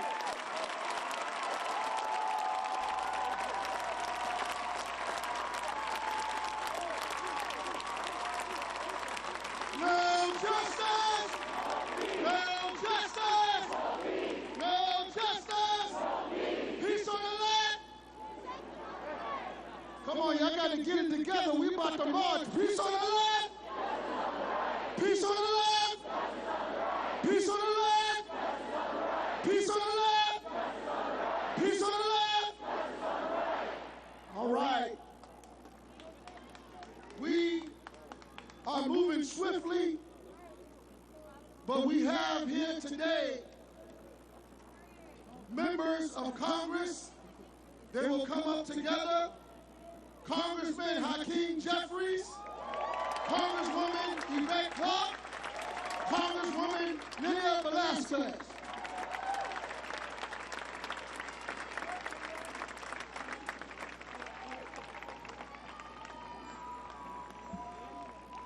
Black Lives Matter. I welcome you into my district. Patton Plaza is part of my congressional district. Let me say this. Change is coming. Brother Floyd, I'm sorry for you lost. Your brother was killed for one reason and one reason only. Because he was black. Because he was black. Our nation is grieving. But this time is going to be different. I have been here too many times. I have been marching against discrimination, racism, and police brutality for many, many years. I went to jail for protesting the assassination of Amadou Diallo on my birthday. I spent my birthday in jail, and I will do it again to fight injustice in our country. Let me say this to you. I know that we are grieving, but this time is different. It is different because the killing happened and the entire nation was watching in horror. So the change is happening because when we were marching against police brutality, against black and brown people, we were there ourselves. Today, look at this sea of different diversity that make this country strong.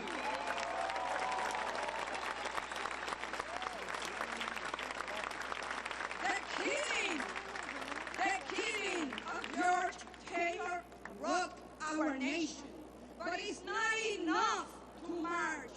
It's not enough to protest. We have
me thank Brother Floyd, Terrence Floyd. Let me thank little Gianna. Let me thank the Floyd family. Let me thank each and every one of you who have stopped and rocked the world. This cannot stand. We are prepared in this generation, in this generation, in this generation. It is over. We will march. We will legislate. Nothing will stand in our way. We are grateful that you are here. Our communities, as has been said, have been under the knees of strangulation for way too long. I think about the women. I think about the black women. I think about Sandra Bland. I think about Breonna Taylor. I think about the sisters, the brothers, the aunts, the daughters who have screamed out for justice. I think about the mothers of the movement, Congresswoman Lucy McBath. I think about all of us who, from the depths of our being, have been screaming for justice, and the cavalry has arrived.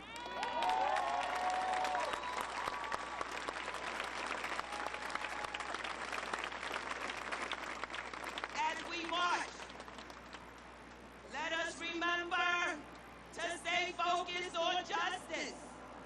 This is not just a game that needs to be played.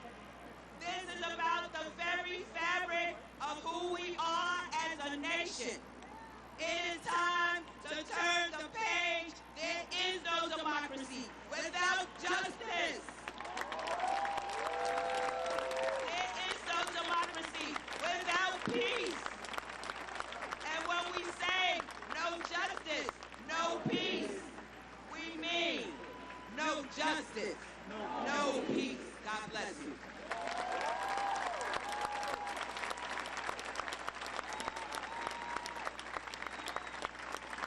No justice. No justice. No justice. No justice. What do we want? Justice. What do we want? What do we want? When do we want it? Now. When do we want it? When do we want it? When do we want it? Let me thank Kevin McCall for organizing us. Thank Kevin McCall for organizing us and for his continued leadership. And of course, I want to thank my colleagues, my sisters in Congress, my other colleagues who are here, and of course to Brother Terrence Floyd. We mourn with you, we see you, we hear you, we love you, we are you. And that's why so many people are here today. Because as Fannie Lou Hamer once said, we're sick and tired of being sick and tired. We're sick and tired because Amadou Diallo, an unarmed African immigrant in the 90s, was gunned down in a hail of 41 shots, and 4 police officers were let go.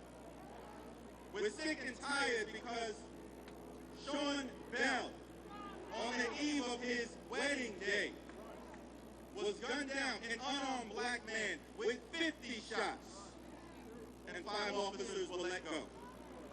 We're sick and tired because Eric Garner, in an uncivilized, unconscionable chokehold, was killed in front of the world to see, and the grand jury let Officer Pantaleo off. We're sick and tired because we know that before Breonna, there was Sandra Bland. And before Sandra That's why we're sick and tired. And then we see George Floyd assassinated in plain sight. And officers who were there to protect and serve standing around aiding and abetting. That's why we're sick and tired. But I show up here today optimistic in the future that this time will be different. Not because of us, members of Congress, but because of you. That's why this time will be different. This time will be different because the movement is being led by young African-American sisters. This time will be different because it's not a top-down movement, it's a bottom-up movement. This time will be different because it's a multiracial movement. It's a black movement. It's a white movement. It's a Latino movement. It's an Asian movement. It's a Native American movement. It's a gay movement. It's a straight movement. It's a citizen movement. It's a dreamer movement. It's a young movement. It's an older movement. This time will be different.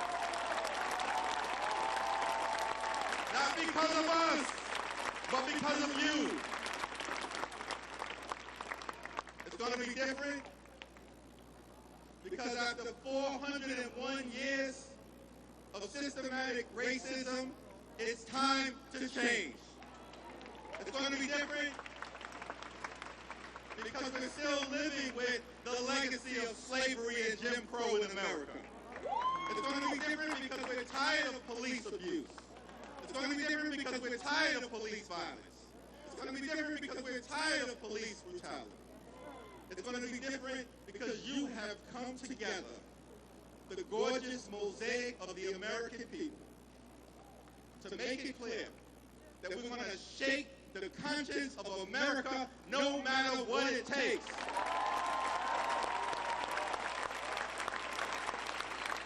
So let me just simply say that the scripture says, suffering may endure during the long night, but joy will come in the morning. And so here's what I have to say. I want you to keep marching in the morning and in the evening. I want you to keep marching during the day and at night. I want you to keep marching in Brooklyn and in Manhattan. I want you to keep marching in the Bronx and in Queens. I want you to keep marching on Monday.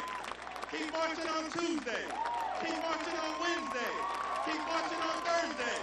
Keep marching on Friday. Keep marching on Saturday. Keep marching on Sunday. We won't stop marching until it's morning time in the United States of America. God bless you. No justice, no peace.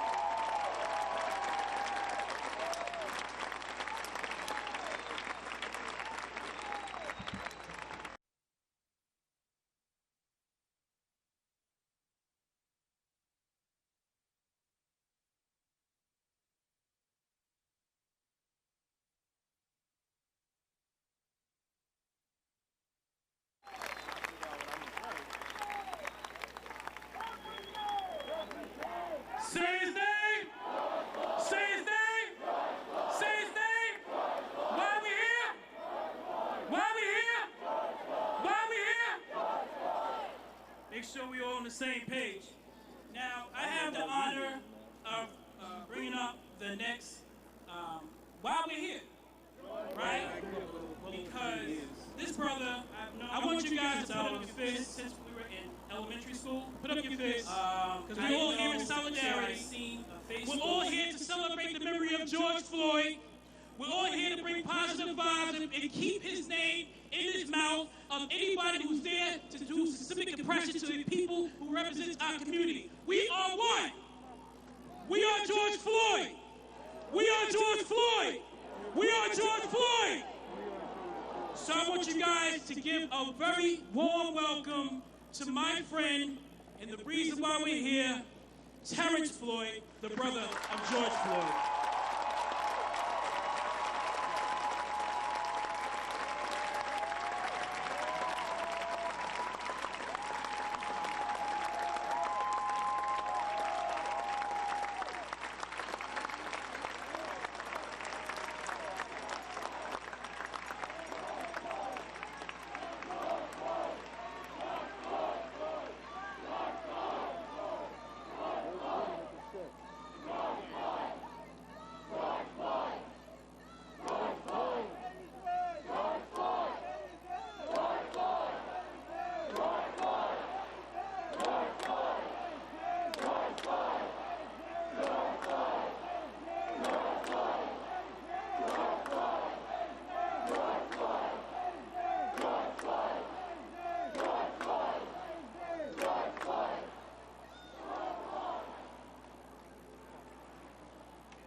foremost, I want to thank God.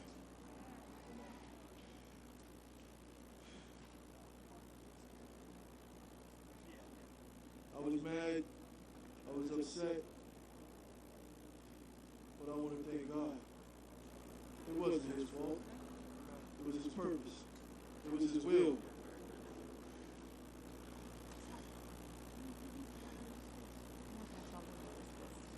It took me a few days to come to that realization, but I want to thank God. Amen. Because at the end of the day, my brother's gone, but the Floyd name still lives on.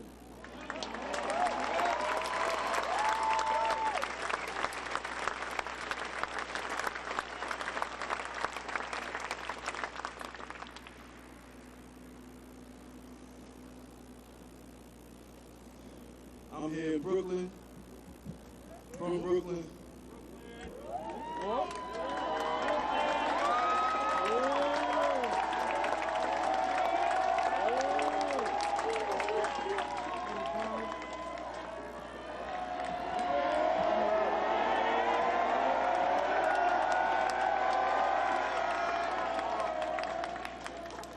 I'm just thankful.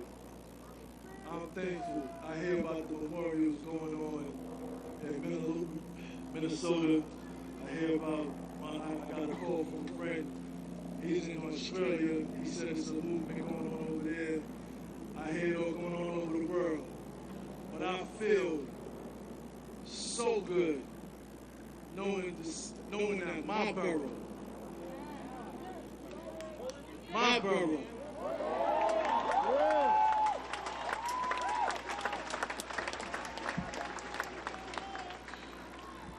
I thank God for y'all. And for my friends in Queens. I'm not going to leave y'all out, because I was living there too. I thank God for y'all too. I know y'all showed up. I got people in the Bronx too. Matter of fact, we're just going to go with the 5 boroughs. How about that? How about that? We're just going to do it like that. I'm not going to leave nobody out. Because he's the mayor of New York, so I'm not going to leave nobody out. The 5 boroughs, we're going to leave it at that. I thank God for y'all. I thank God for y'all showing love to my brother. I don't have too much to say. I think I said it all in Minnesota. But I'm just going to say this. I'm proud of the protest, but I'm not proud of the destruction. I'm going to say that again. I'm proud of the protest, but I'm not proud of the destruction.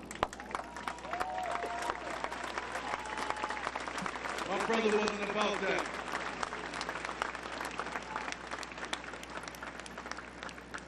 The Floyds is a God-fearing family. And I want to thank, so many names. He came up here. His father was Timothy Wright. And I grew up hearing the songs of Timothy Wright, who was on the lower side. I grew up going in Washington Temple, Brooklyn. Trouble don't last always. So those names ring in my spirit because I knew that man. And to see his son come up here and represent and sound just like his daddy, it did my heart glad. I'm just so happy. But I want to say this. Power to the people. Wait a minute. Did you hear me? Did you hear me? I said power to the people. Not just my people. Not just your people, not just the people they think is important or whatever. I'm talking about power to the people. All of us.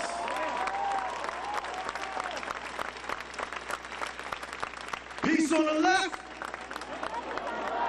Peace on the left. I want to see the signs. Peace on the left. Thank you.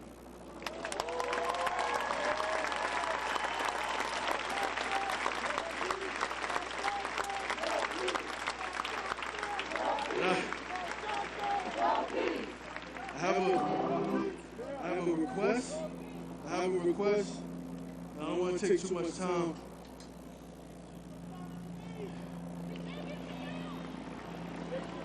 But as I stand here, this song that's playing right now, a very, very good friend of mine. So we've been down like a battle floor, been knocked down and we have before. And no matter how they try, they cannot take us out. Why the devil wanna see us gone? We ain't been a problem to nobody but ourselves, I mean it. This is crazy, we can't live. Man, I'm tired of having to go and had to explain this to my kids for real. And what's the answer? I don't know.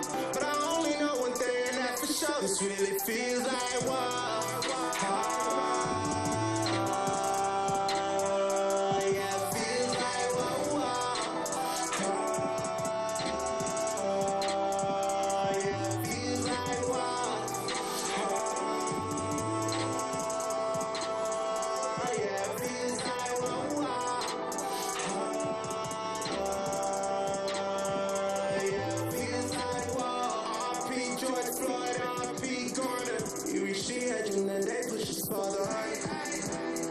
Like what you want us to do, they doing wrong and then they hide behind the blue. I'm telling you. And the president, instead of trying to make peace, he's calling out his prayer for war up in the streets. And we never bend, we never fall. I've been praying to leave it so long. All of the mothers are crying, the sons of the dying, just want to be safe in the home. Like war.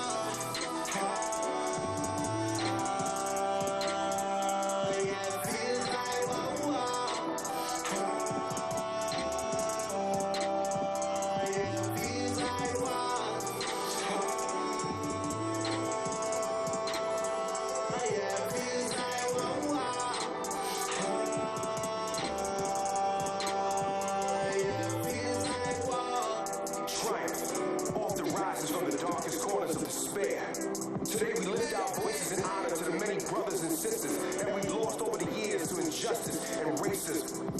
This is not a battle between black and white. This is a battle between good and evil, between right and wrong. And as we stand together in a moment, regardless of race, religion, occupation, or sexual orientation, we stand on the side of Lady Justice. And those who stand against us stand against her.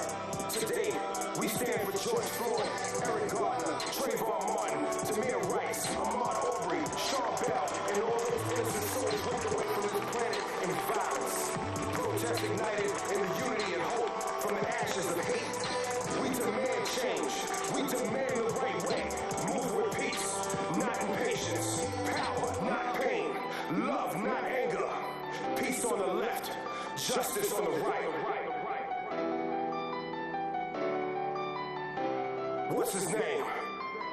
George Floyd. Thank you.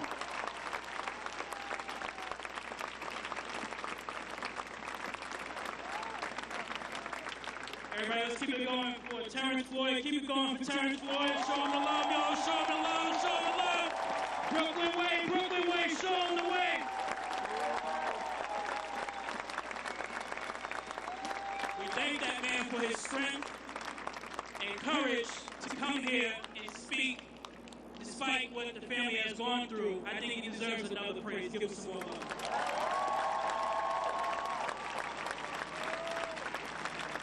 Before we move on to our next speaker, I just want to acknowledge one of the warriors in Brooklyn who's here, an ally of mine, Brooklyn District Attorney Eric Gonzalez. Give him some love.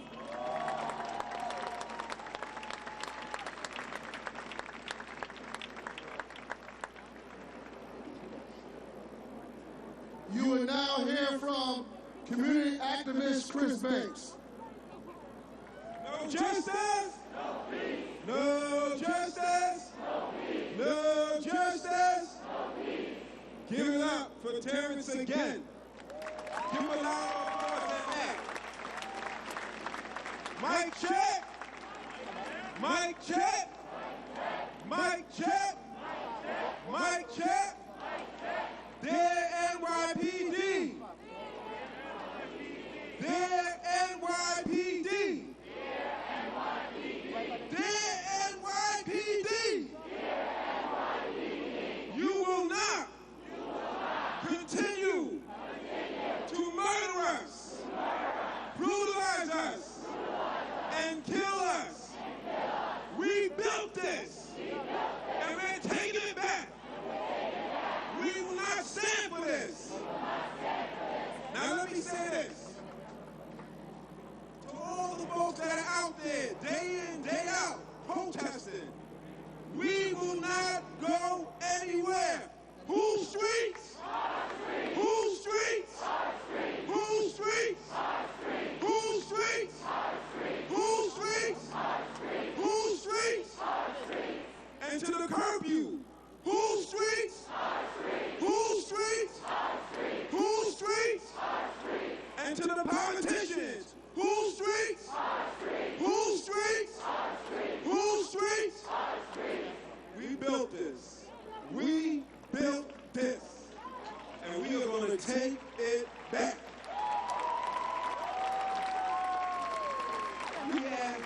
We've been out there over the years fighting, and we don't want to be here another 10 years. What we're doing now, there has to be change. And if there is no change, something got to give. And if you want to honor Floyd, get out there and vote. Get out there and vote. Get out there and vote. This is about a political revolution. So after we get out the streets, let's go to the polls and let's vote those electeds out. Because we've been there over 20 years and have done nothing. This is about a political revolution. And guys, don't forget, do the census. Because without any power, without any true power, we'll have no say. God bless you. Power to the people! All power to the people! God bless you. Good job.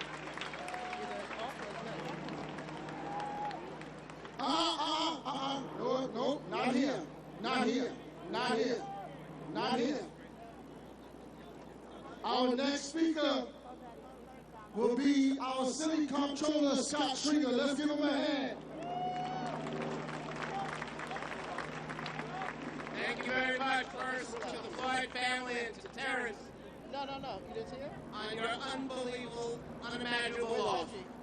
Where's Reggie? I tried to call her. The best way that we can honor the memory and all that came before Greg Floyd is to make sure George Floyd, pardon me, the best way to honor George Floyd is to make sure that we have a conversation with our mayor.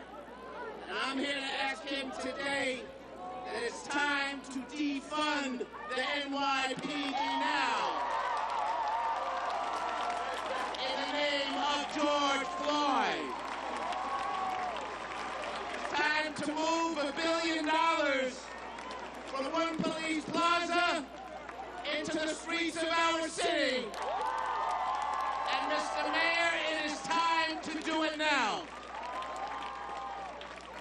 We cannot talk about brutality in Minnesota if we do not address what's happening on the streets of New York. We cannot stop people from exercising the right to protest and pen people in and arrest people and harass people and target people. This is not what we're supposed to do in New York City.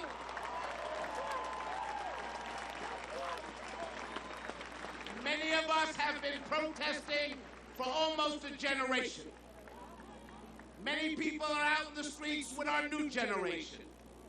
But to see batons and tear gas and pepper spray, and then to come to a press conference and say, I never saw the videos, is not what we need in New York City right now.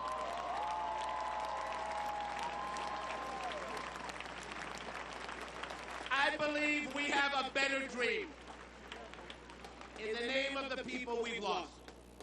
Our dream is to make sure that in every community, we finally fund integration, and we finally fund every child's education, regardless of zip code, regardless of borough. It's time to do that now. It's finally time to build real affordable housing, not fake affordable housing. It's time to do that now.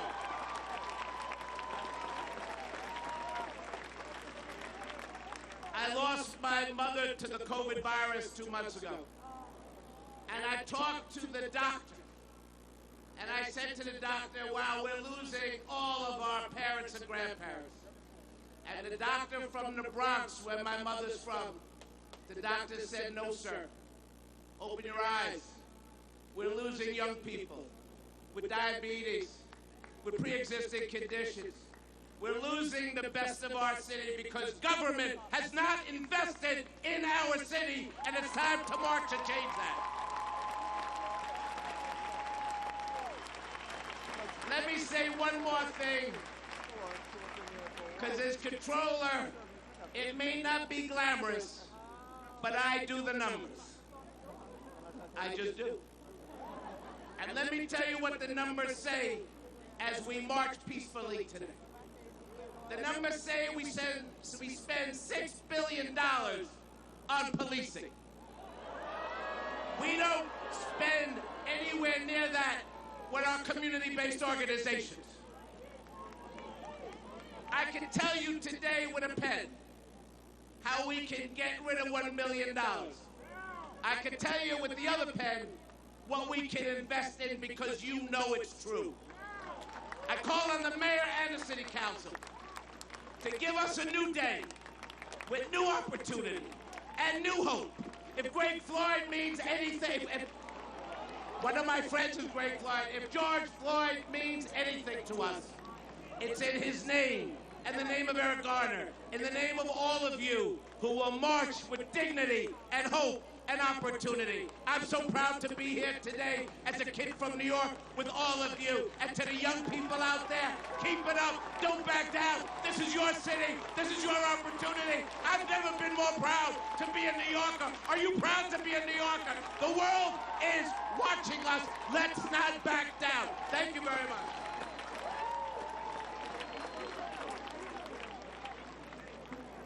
Say his name. Say his name. Say his name. Say his name. Make one thing clear. We're not here for anything else but George Floyd. So anybody who have political speeches, keep them to the side. Because this is about the family. I want to make that very clear. This is about supporting the family. I never seen nobody go to a funeral and talk about an agenda about the budget. So we're here to support the family. Please make that sure and clear. Justice for George! Justice for George! Justice for George! I also want to bring up another warrior, somebody I work with, who's helped me with delivery with the senior citizens through COVID. In the midst of the eye of the storm, we've been able to service up to 700 different families a week.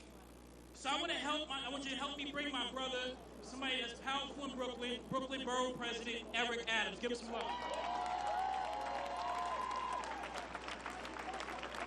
I stopped over to talk with Terrence because before there was Zongo, before there was Amadou Diallo, before there was Michael Griffin, before there was Eleanor Bumpers, before all of that, there were two young boys in South Jamaica, Queens, 15 years old, in the 103rd precinct, arrested for trespassing.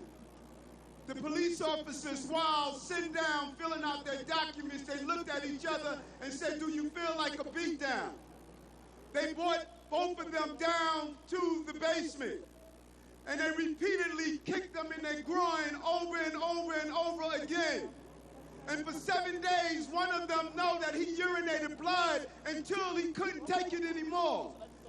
The reason I respect Brother Terrence because my brother was in the other room getting beaten, and I was in one room being beaten. So before all of that, this is not political, this is personal. This is why this fight is on right now. This didn't start in Minnesota. These changes are not taking place because all of a sudden America has a conscience. All of a sudden they are seeing on the cameras every day what has been happening for far so long in this community. That's what this is about. I still feel my brother is going through emotional issues because of that beating and the PTSD that came from it. That's why I joined the department. That's why every day I was in the police department, I knew my assignment and I knew my mission. It was about fighting every day. And seeing you out here today brought back the compassion that I heard and I thought when I yelled over and over and begged them to stop beating us, I thought it would fall on deaf ears. Well, God damn it, we heard it because you're here right now.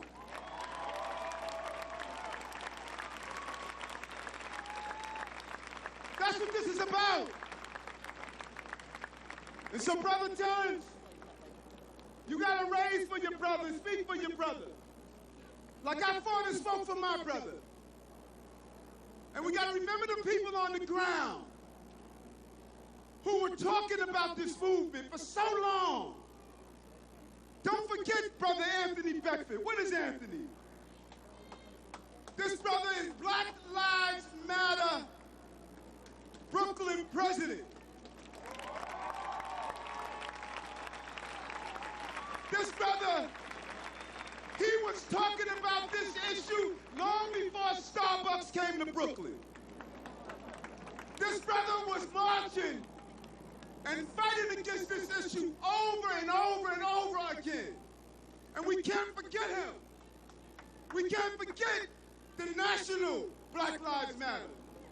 We can't forget all of those sisters and brothers who were arrested because they said Black Lives Matter. We can't make this so glamorous and Hollywood-like that we forgot the everyday people on the ground, day after day, clenching their fists, saying over and over, Black Lives Matter, Black Lives Matter, Black Lives Matter, Black Lives Matter, Black Lives Matter, Black Lives Matter, Black Lives Matter, Black Lives Matter, Black Lives Matter. And let me tell you, this is why you don't give up. Mother walked in that precinct that day, and the cops inside there, they said, leave him. He'll never be anything. She had a Bible in one hand and a cane in the next. She said, I'm never going to give up on my boy. And some years later, she saw me go from breaking the law to becoming a captain and enforcing the law. Then I went to Albany and I wrote the law. Don't ever give up. Don't ever surrender. Don't ever give our children away. And always remember, Black lives will always matter.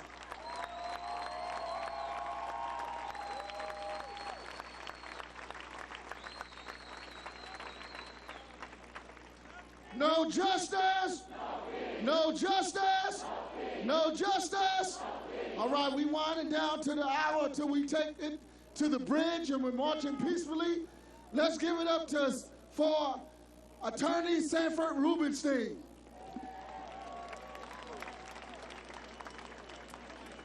I've been representing victims of police brutality since Al Muima tortured in a police precinct right here in Brooklyn. And this is what I tell all of you. In the memory of George Floyd, we need change, and this is what we need. Very simple. We need to put those police officers who killed innocent victims and those who are their accomplices in jail. just indict them and get them convicted. And then we need to take the bad apples in that barrel of police officers who assault innocent victims and see to it that they also are held criminally accountable. And when that happens, the scourge of police brutality we have seen throughout the world will be something of the past. Thank you.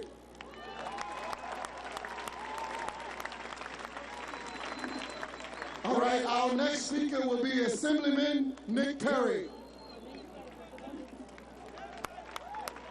Thank you, Rev. Good afternoon, Brooklyn, Bronx, Queens, Staten Island, America. I'm an immigrant, proud, born and raised in Jamaica. Nice place. They got COVID there too. The virus is tough, but we are tougher. I was elected to the Assembly. I went to Albany to represent the people. I was the biggest activist you could find. They told me if you want to get things done, you got to work with the system. I've been trying to work with the system since 1993 when I first took office in Albany. I've been successful in passing some good bills, but I tell you, the agony of negotiating from the best to the worst and passing legislation that does nothing to really deal with the problem. And I'm tired of it. I'm tired. I can't breathe. I can't breathe. Mama, give me some water. That's what George Floyd said. Those are among his last words. And it shouldn't have to be our last words that get something done for us. It shouldn't. We elected people to represent us. I'm one of them. We elected a governor and a mayor. We can't let them hide in the mansions of power and not be responsible and account to the people. They're in office to serve us.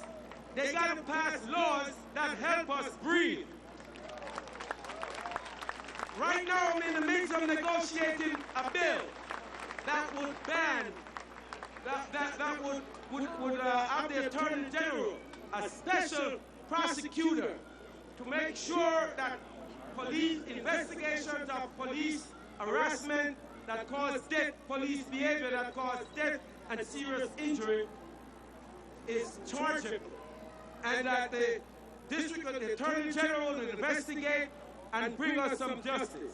And I'm being told that if we include in that bill the requirement that the Attorney General also investigate incidents that include a weapon by the person who was killed, that we should remove that from the bill, because it's going to cost too much money. And I said that I want to hear from you as I go into the negotiations that continue, that we should not be putting a money value on lives. We can't do that. We can't do that. I need you to help me to send a message to the governor, because right now we are ready to send the bill to him, but I can't do the bill that's not going to include all incidents of criminal conduct by the police in which somebody is killed. I cannot do that. Do you want me to do that? Do you want me to do that? Do you want me to do that? Well, join me in saying to the governor, pass that bill covering all crimes. Pass that bill covering all crimes by the police. We can't breathe. Breathing is not just inhaling and exhaling. Breathing, we need to be able to do because we are free people, and we need our freedom. So thank you so much, and help me pass that bill as strong and tough as it can be. Thank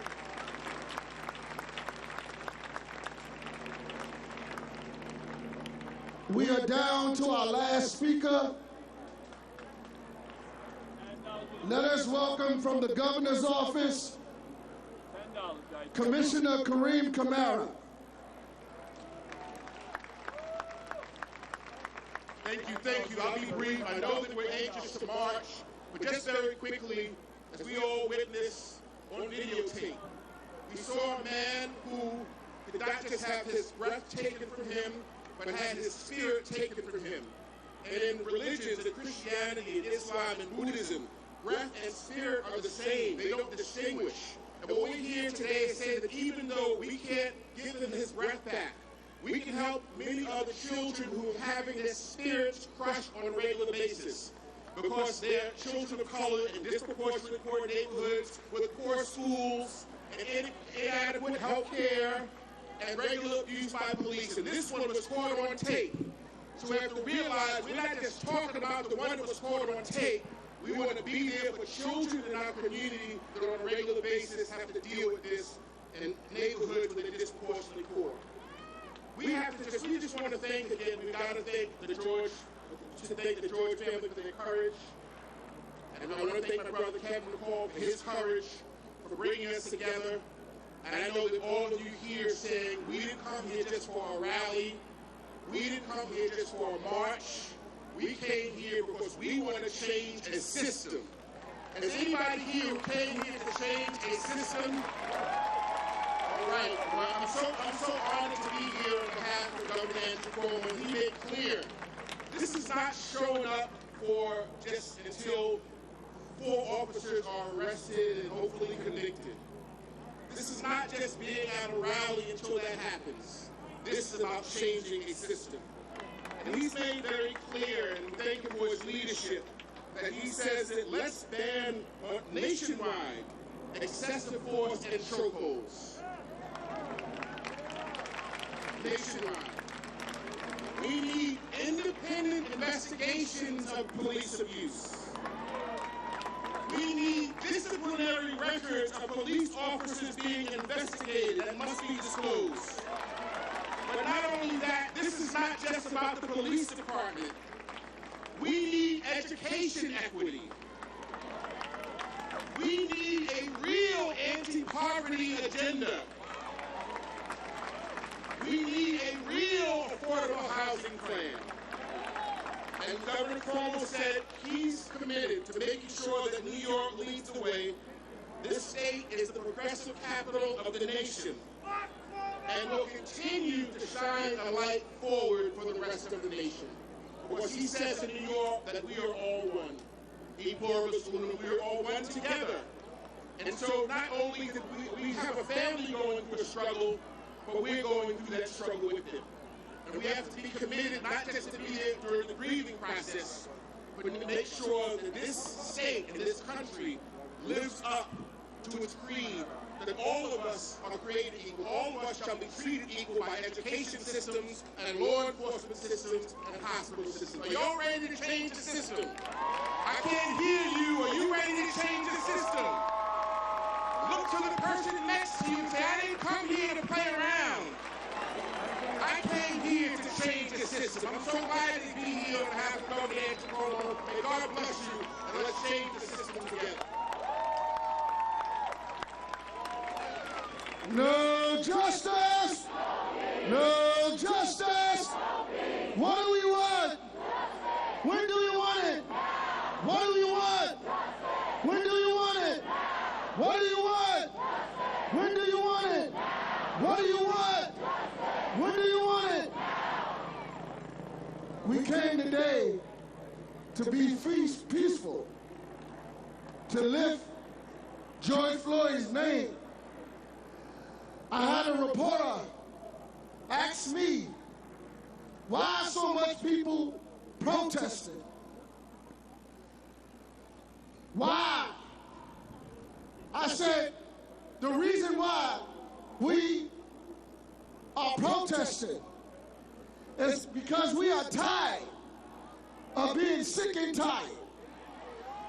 We stayed in the house for 3 months fighting COVID-19 with our left hand, and we had to fight the police with our right hand. We must continue to make sure that not only these officers that killed George Floyd be arrested. But we want to make sure that they go to jail for a very long time.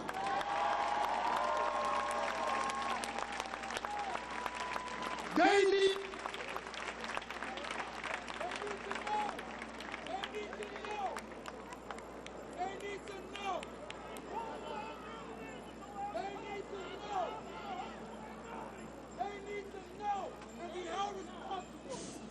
need to know. They need to be perp walked. They need to be in jail with Bubba. They need to be in jail with Schumer. They need to know what it feels like to kill a man live on videotape. And to the sister that recorded it, we love you. We stand with you.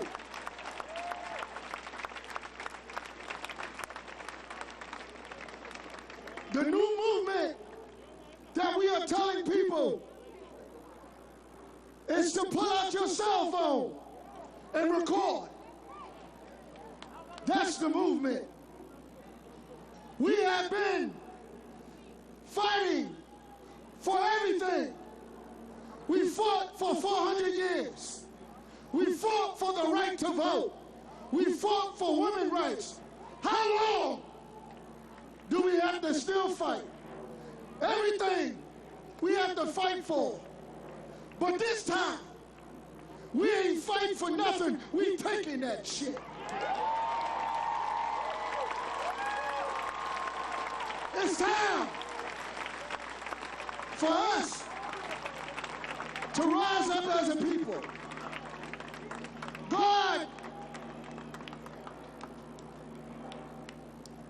God loves each and every one of you. God is here with us on today. We must understand if Jesus was here, he'll be marching with the people. Jesus was an activist. Jesus was with the people 6 days a week.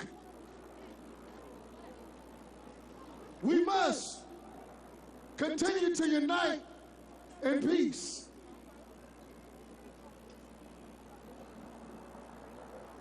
As we conclude, we are going to pray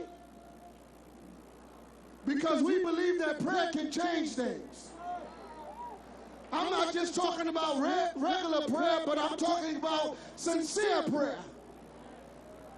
If we bombard heaven, then justice will happen. If we bombard heaven, change will come. The Bible says weeping may endure for a night, but joy, unspeakable joy, marvelous joy, everlasting joy will come in the morning. And we want to make sure that we don't forget by touching and agreeing. The Bible says when 2 or 3 are gathered in his midst, he'll be there. Let us touch and agree. And let us be peaceful. And let us look to God, from which cometh our help. Heavenly Father, we are gathered on here today, calling on you to continue to keep us, to continue to guide us. We thank you, Lord, for the life and the legacy of George Floyd. We thank you, Lord, for keeping Terrence Floyd and his other family members, Lord God. Continue to gather strength for them as they go through this process of a long road ahead of justice. Lord, even when the cameras are gone, even when there's nobody there, Lord God, we ask you to strengthen them like never before.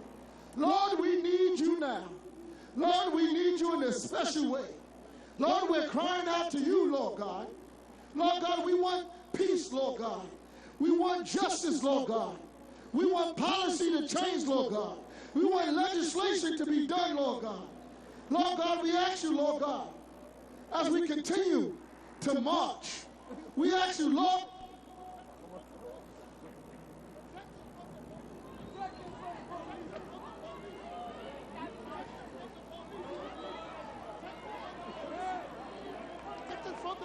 Lord God. Protect us from the police, Lord God. Lord God, we ask you, as we continue to go in peace and to lift up the unity in the name of George Floyd, we ask you to be with us as we march in unison, in respect of the family.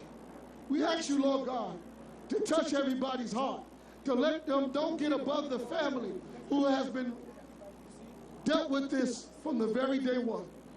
And Lord God, we ask you to do these things. And we say ever careful to give your name the praise. We say ever careful to give your name the honor and the glory which is done to you. In Jesus' name, in Jesus' name, in Jesus' name, in Jesus' name, in Jesus' name, in Jesus' name.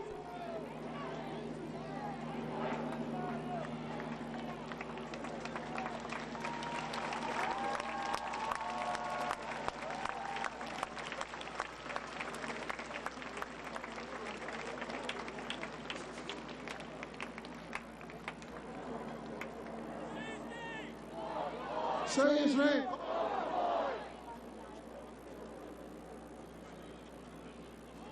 All right, y'all, so listen, we get ready to march, but I want to make sure this is clear.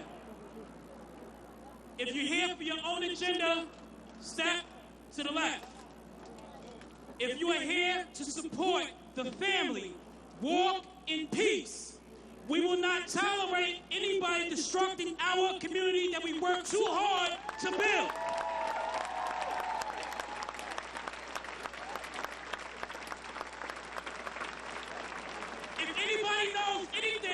About working in the crisis management system in terms of dealing with gun violence in our communities. We work too hard for it to be destroyed, and we will not tolerate it. Brother McCall is going to come back and give you the marching orders, but we will walk in peace. We're here for terrorists, not anybody else. We're here to glorify the name of George Floyd, not anybody else. Make sure you check yourself before you get on that marching order. All right. I want everyone to meet us on this corner of Tillery and Cannon Plaza East. You're going to join there. You're going to be behind.